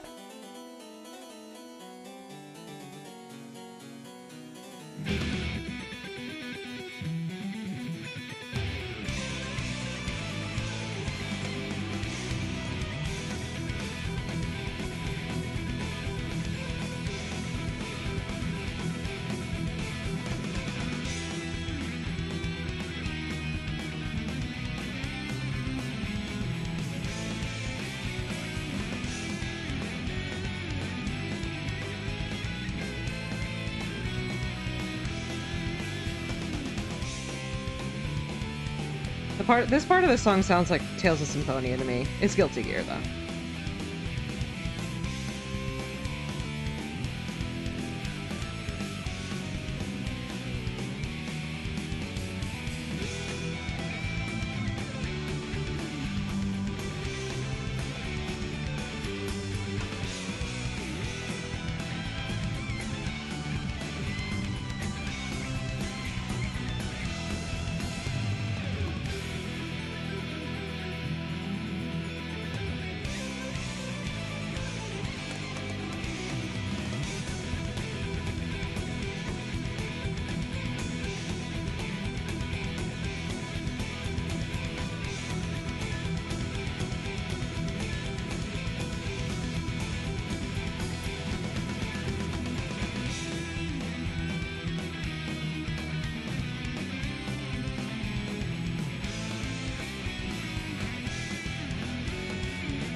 Hello.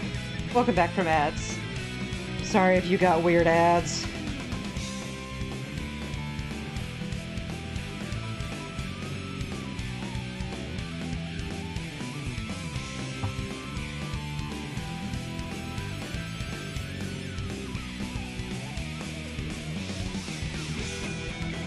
The crotch is usually not so front and center. I'm just trying to make it look okay.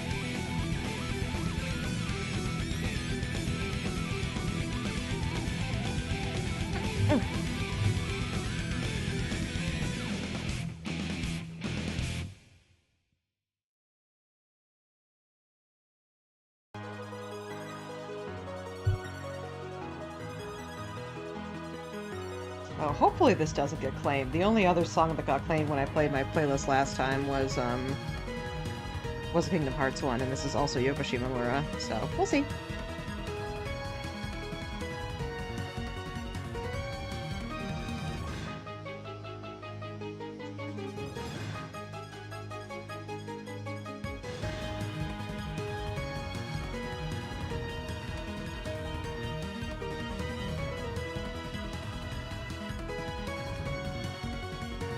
It's been a very long time since I played the one Guilty Gear game I have. I want to play Guilty Gear really badly, but it's one of those things where it's like I just don't think there are enough hours in the day to devote to like getting any kind of good at a fighting game.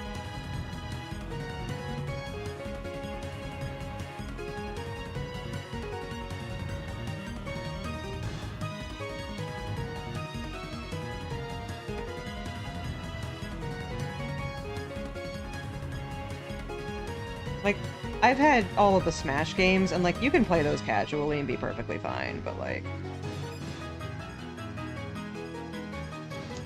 I just, if I played Guilty Gear, I would want to be at least a little bit good at it, and at least a little bit good means investing more time than I currently have to spare.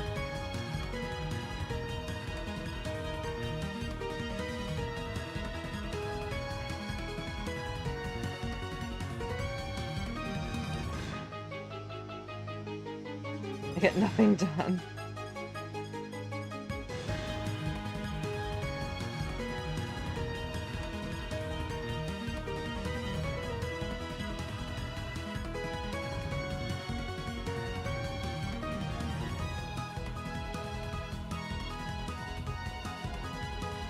My partner used to be a competitive Smash player, and I continuously forget what character they made.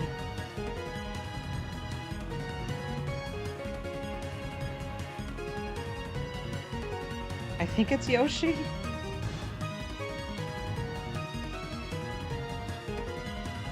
I have it written down somewhere.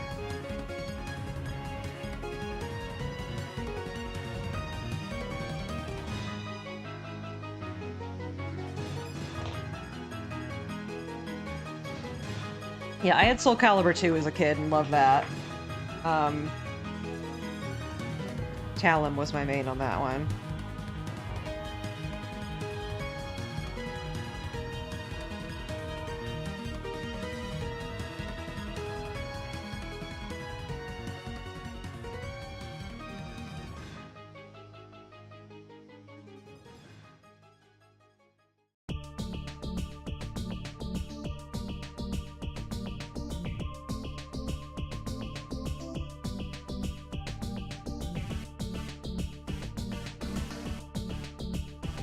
Yeah, we started on the playlist with songs that we've heard before, but I just really wanted to hear Turnabout Sisters. Because that's a good, like, I'm feeling kind of let's bring those spirits back up, buddy. It's like, yeah!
I know I've subjected you guys to this one before.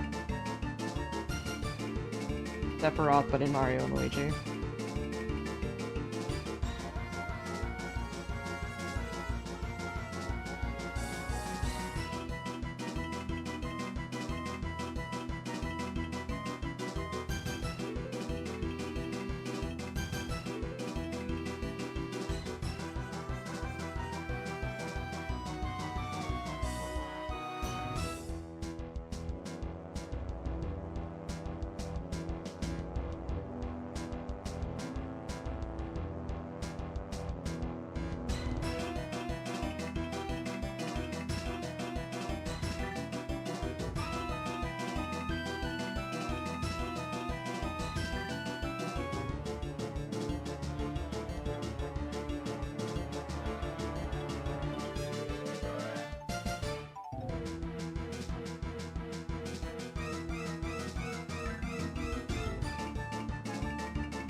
Sephiroth sounds frantic! Yeah, this is when you fight, like, Renee with a Sephiroth sword. The Masamune, sorry. Must refer to it by its proper name.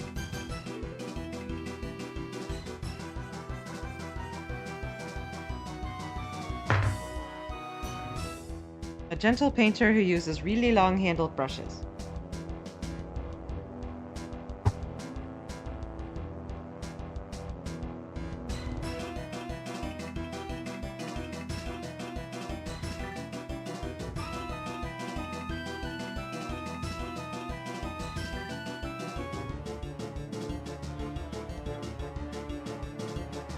Yeah, fighting Renee sounds like a bad idea. He's got that PhD on his side.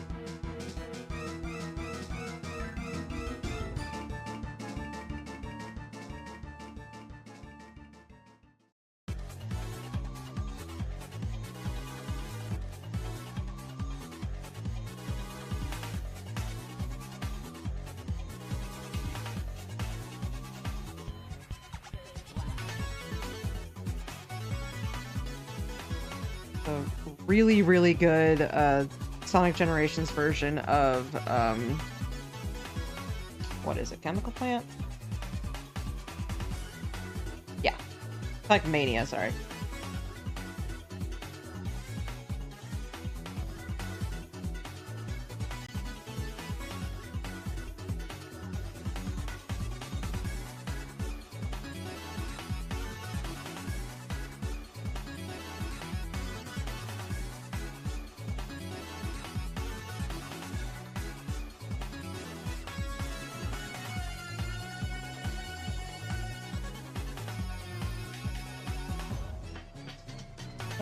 I think that's just a little bit too far forward. Step back just a little bit.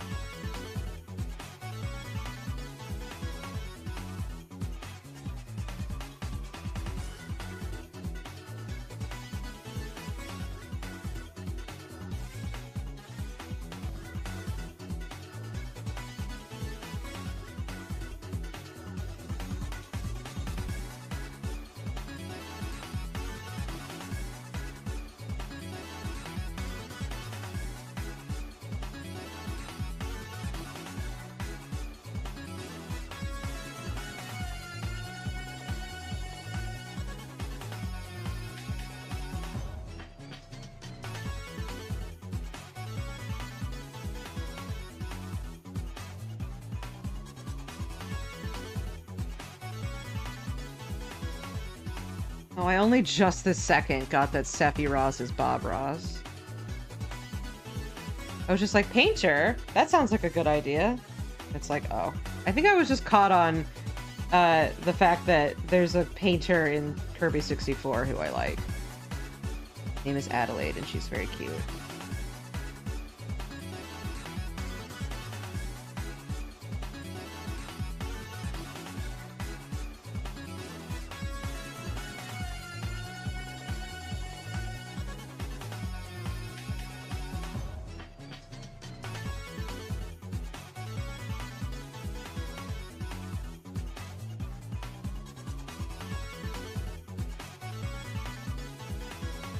Yeah, that's how I finally got it.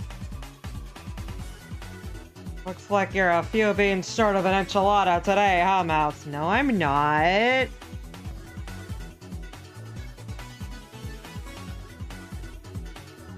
I'm glad that one of, like, the longest standing traditions on Twitch is the 24-hour Bob Ross channel. And that everybody's just happy that it's there.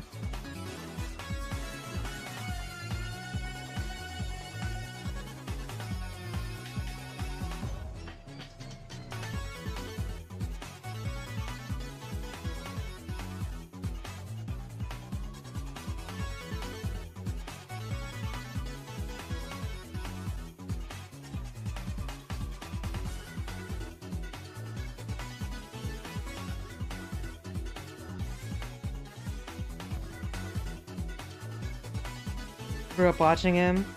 My mom did her Bob Ross style painting. Aw. I grew up watching him a little bit, not so much. I don't think we watched enough PBS. Was too busy watching cartoons.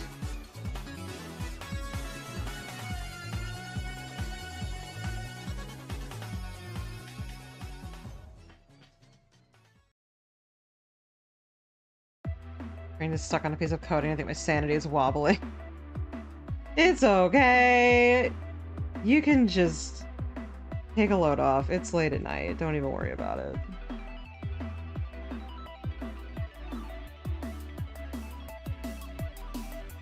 And this is from Rhythm Sprout, which is one of my favorite rhythm games that I've never actually played. I just watched Barry play it and then loved the shit out of the soundtrack.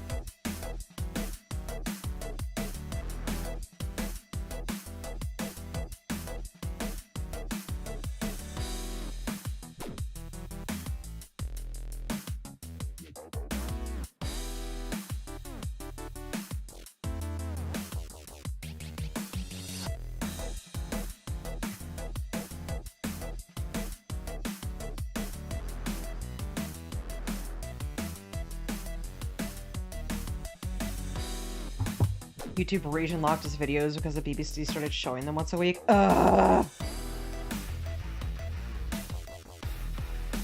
Hope you can get a VPN to fix that.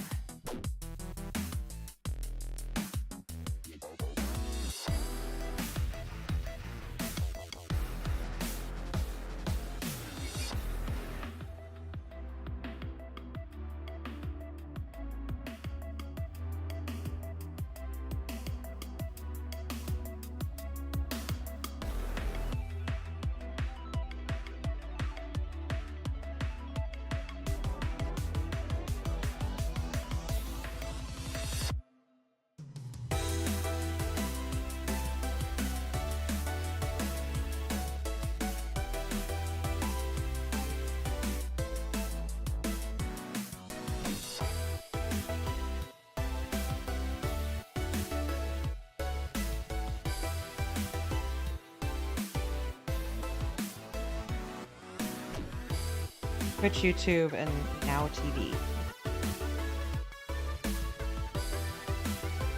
More accessible than ever before. I'm sure Bob Ross would have liked that.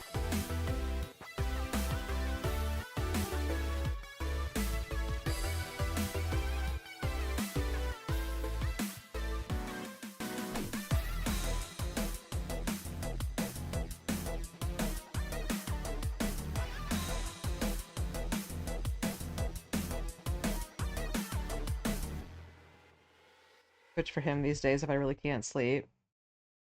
Sounds like a good thing to fall asleep to. Oh god, oh god, oh god, oh god, oh god. Anime, make it go away. Okay.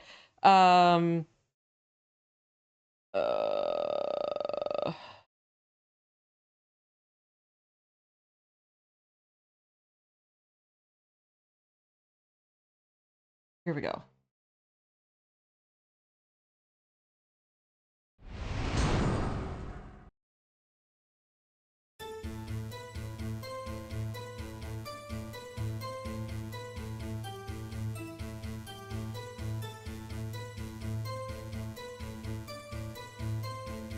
All the Ace Attorney cross-examination themes up till investigations.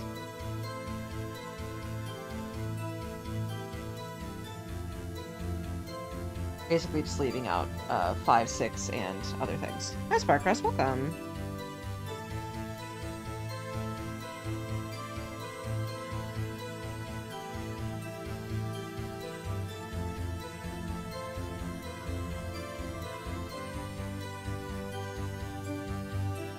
Which sucks because AA5 has my favorite cross-examination theme ever because it's in a really weird time signature.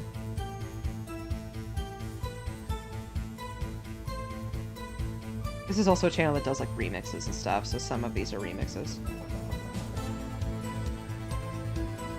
And some of them are like later versions of the same thing. Or like the orchestrated versions, etc.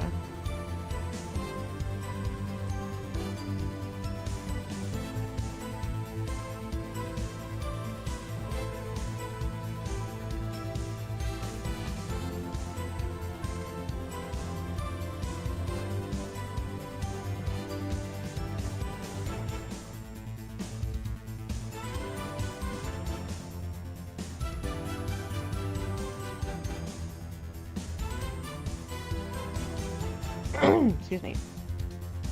I'm doing alright. Just trying to go on this here bunny goat lady.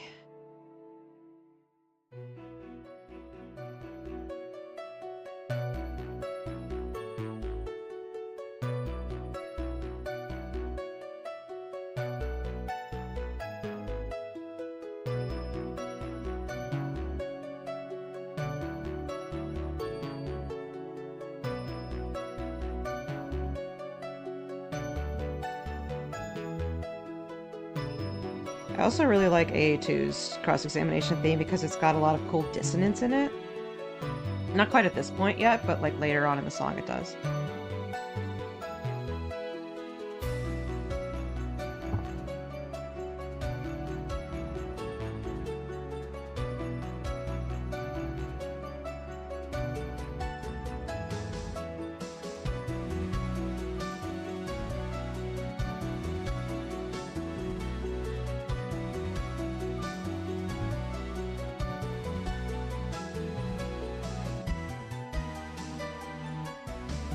Yeah, this part. It has a lot of full dissonance of the two melody lines.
I also like what they do for this part.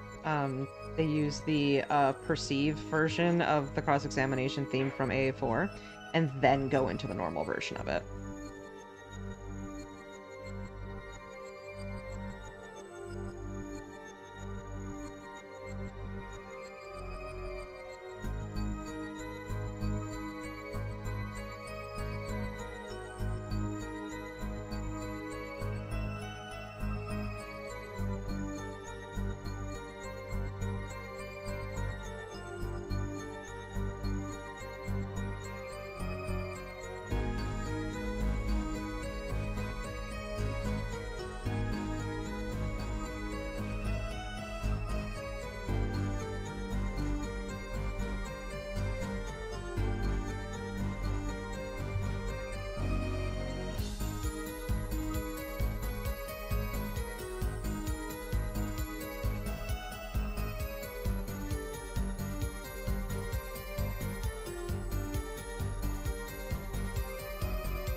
It's always sort of hard to get fluffy tails like this correct.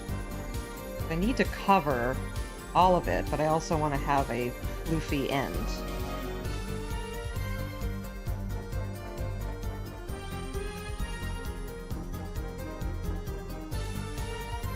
Nice, thank you for the check-in and thank you for the pet the dog. Hey.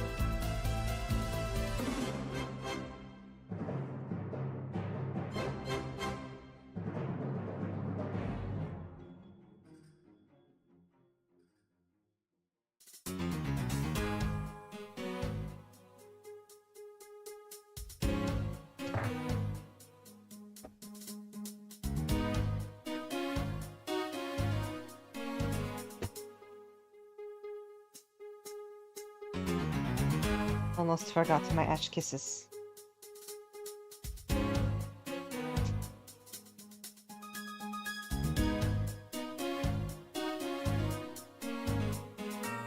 Oh, you are in such a little ball.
Could do a bigger floof, but the floof of the tail is also like not the entire point of the design. There's kind of a lot else going on, so I don't necessarily want to distract from it.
I believe I can just use the same vest pattern that I used for like my little character for the mouse doll or her vest. But hers does have a high neck, so I have to change that. That shouldn't be terrible.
How's that butt looking?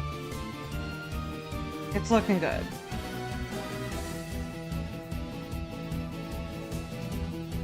Define it even more.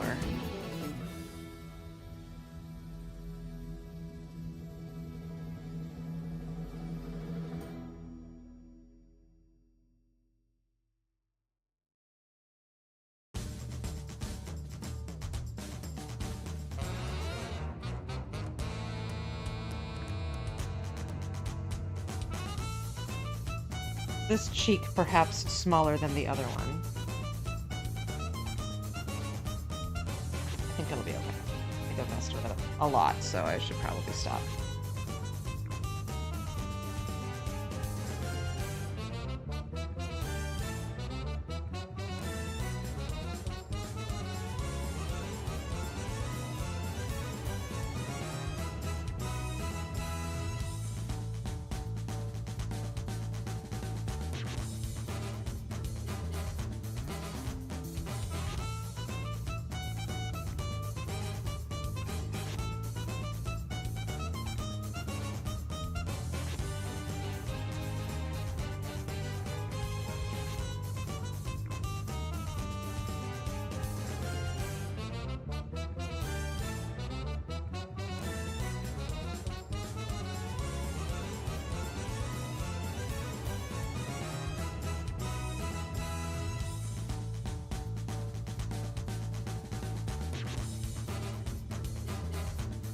Sort of luckily for me, she has a bit more of a humanoid face.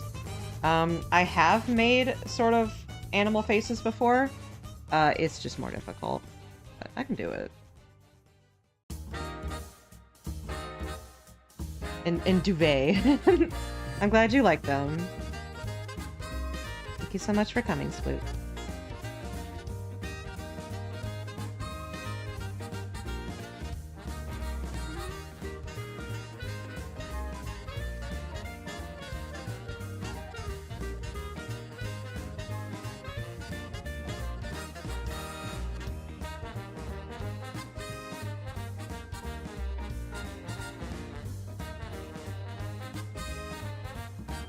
I know that this music, which is Rosetown after it's been, like, purified, I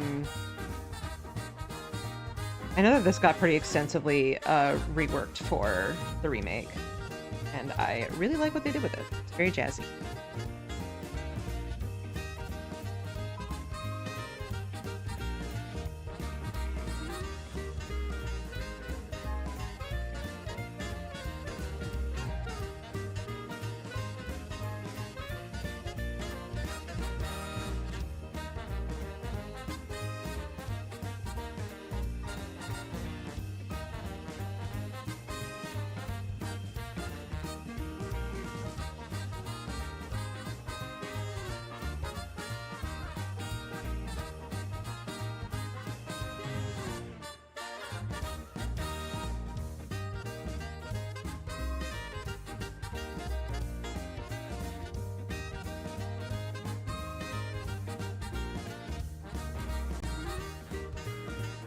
What I messed up, or at least according to me messed up, last time was the jawline. So I'm trying to do a really good job with that.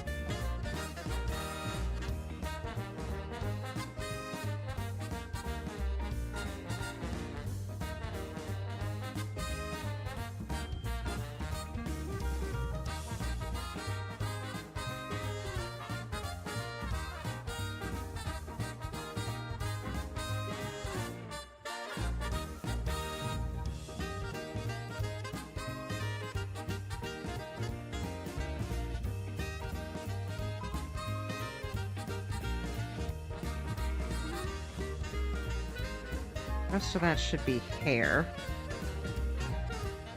Won't need to fill that in.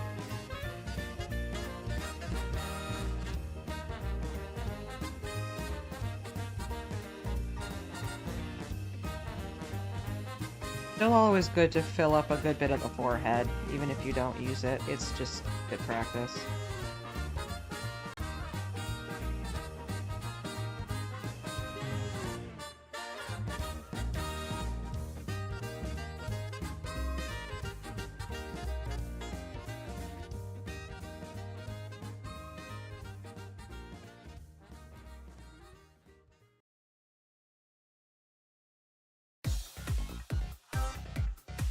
Here's another Rhythm Sprout track. One of my favorites. They're all very good, though.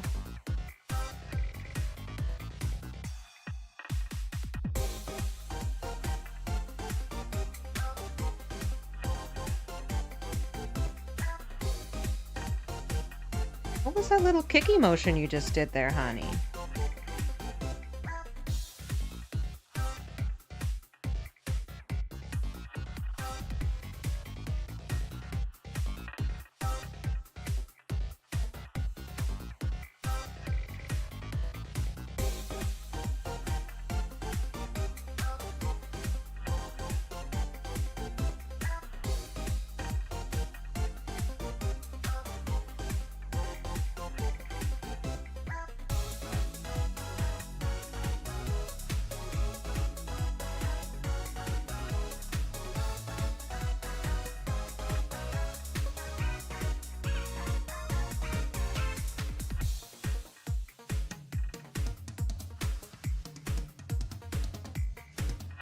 Oh, and by the way, I think Tiny Build, let me make sure. Rhythm Sprout, because I believe Tiny Build worked on that as well.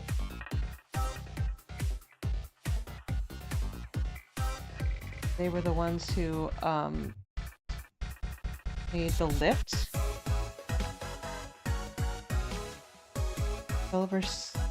Publisher, Tiny Build. Yes. Same publisher as The Lift, which is the game that Jacob and Julia were playing yesterday. Different dev, but same publisher.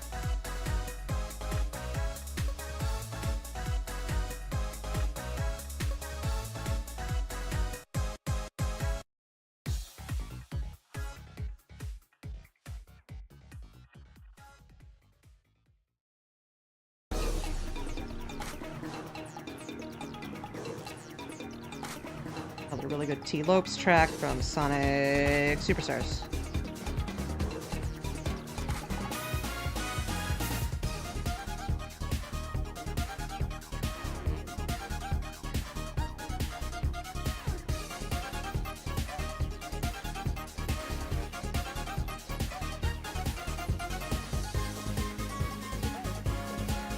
I'm back.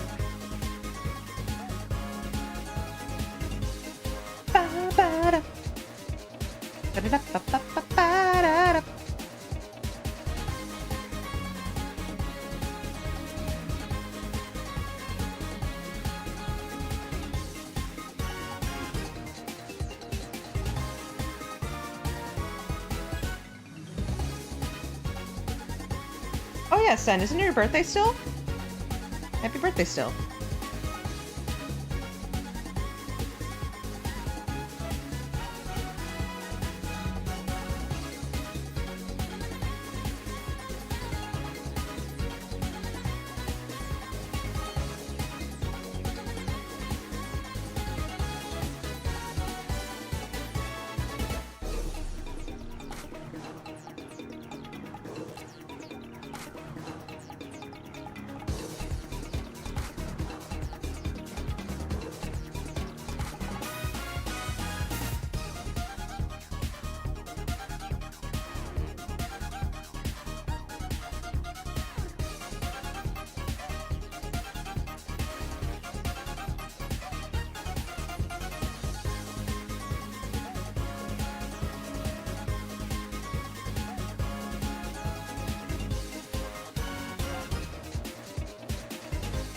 pretty sure that's right. Pretty sure it's Sen's birthday.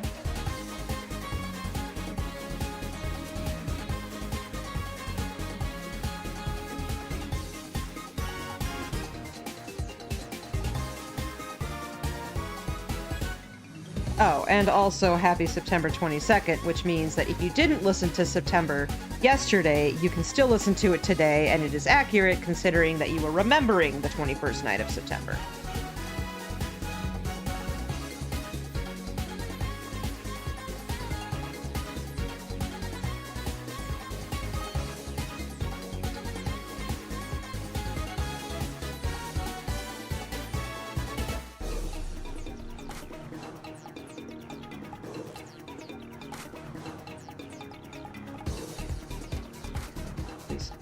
Equally appropriate to listen to that song on one or both days.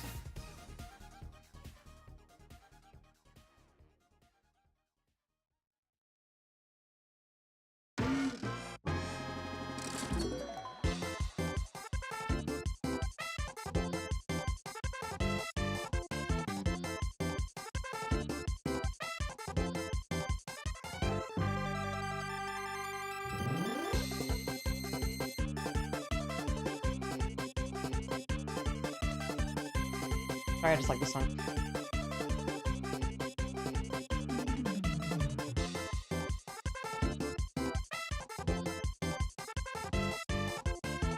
I played this song when I got my very first commission, which was from my mom. Because it's called Free Money. I was like, yeah!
I don't think you can play... Well...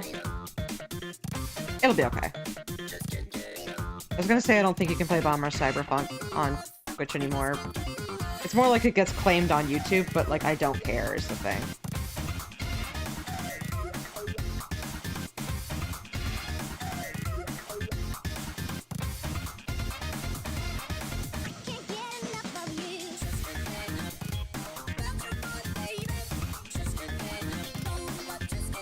Did you guys see? I believe it's called Hyperfunk. It's the next Bomb Rush Cyberpunk. It's very cool looking.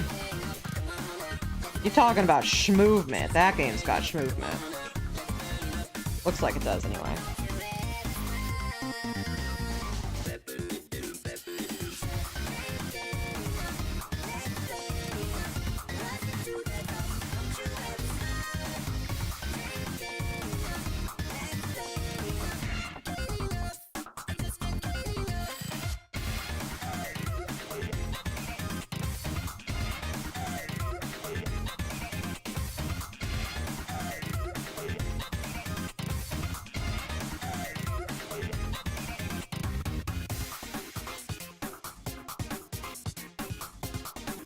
It's a spiritual successor to Jet Set Radio. Where are you going, puppy dog? What is there to yell about?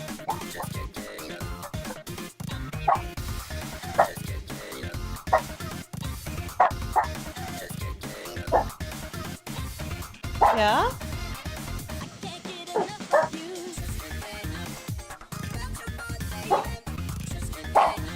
Thank you.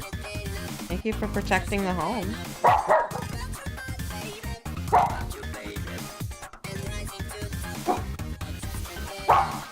Hi, Trans Wizards. Welcome in.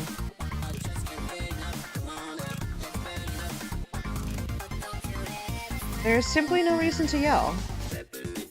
You're right, Mommy. There is no reason to yell. I will no longer yell. But I will sit up with my head there so that I may observe.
Trying to make sure this nose is in the middle of the face.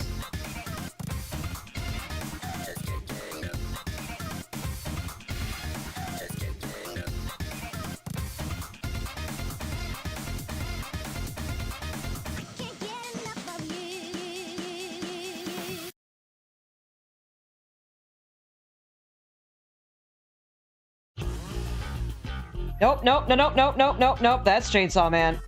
Shh. Stop it with that. Actually pay attention.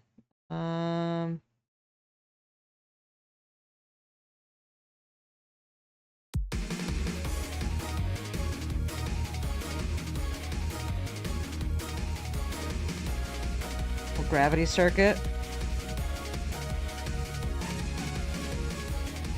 Very, very good game. Mega Man inspired. Mega Man X inspired, specifically.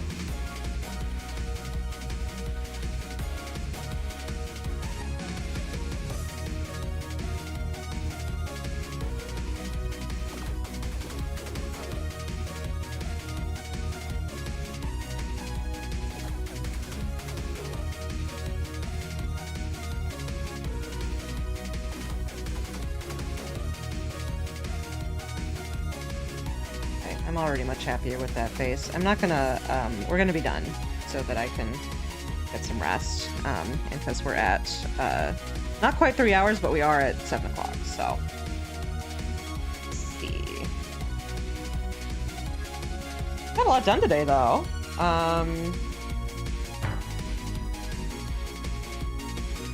Got all of the gray covered. And the tail, made the hands.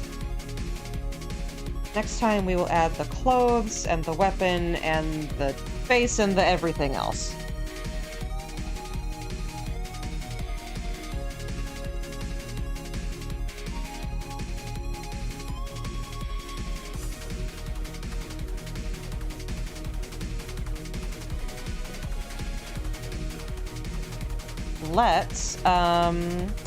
Let's read Dupe. They've been going for a while. Doing their KH Untangled with 358 over 2 days.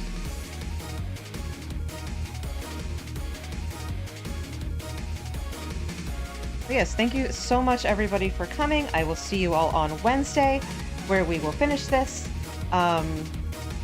Everybody say hi to Dupe. Make sure to tell him that 358 over 2 days is the best game because it's the only one Mouse has ever actually played. Cool. Thank you so much. Bye-bye.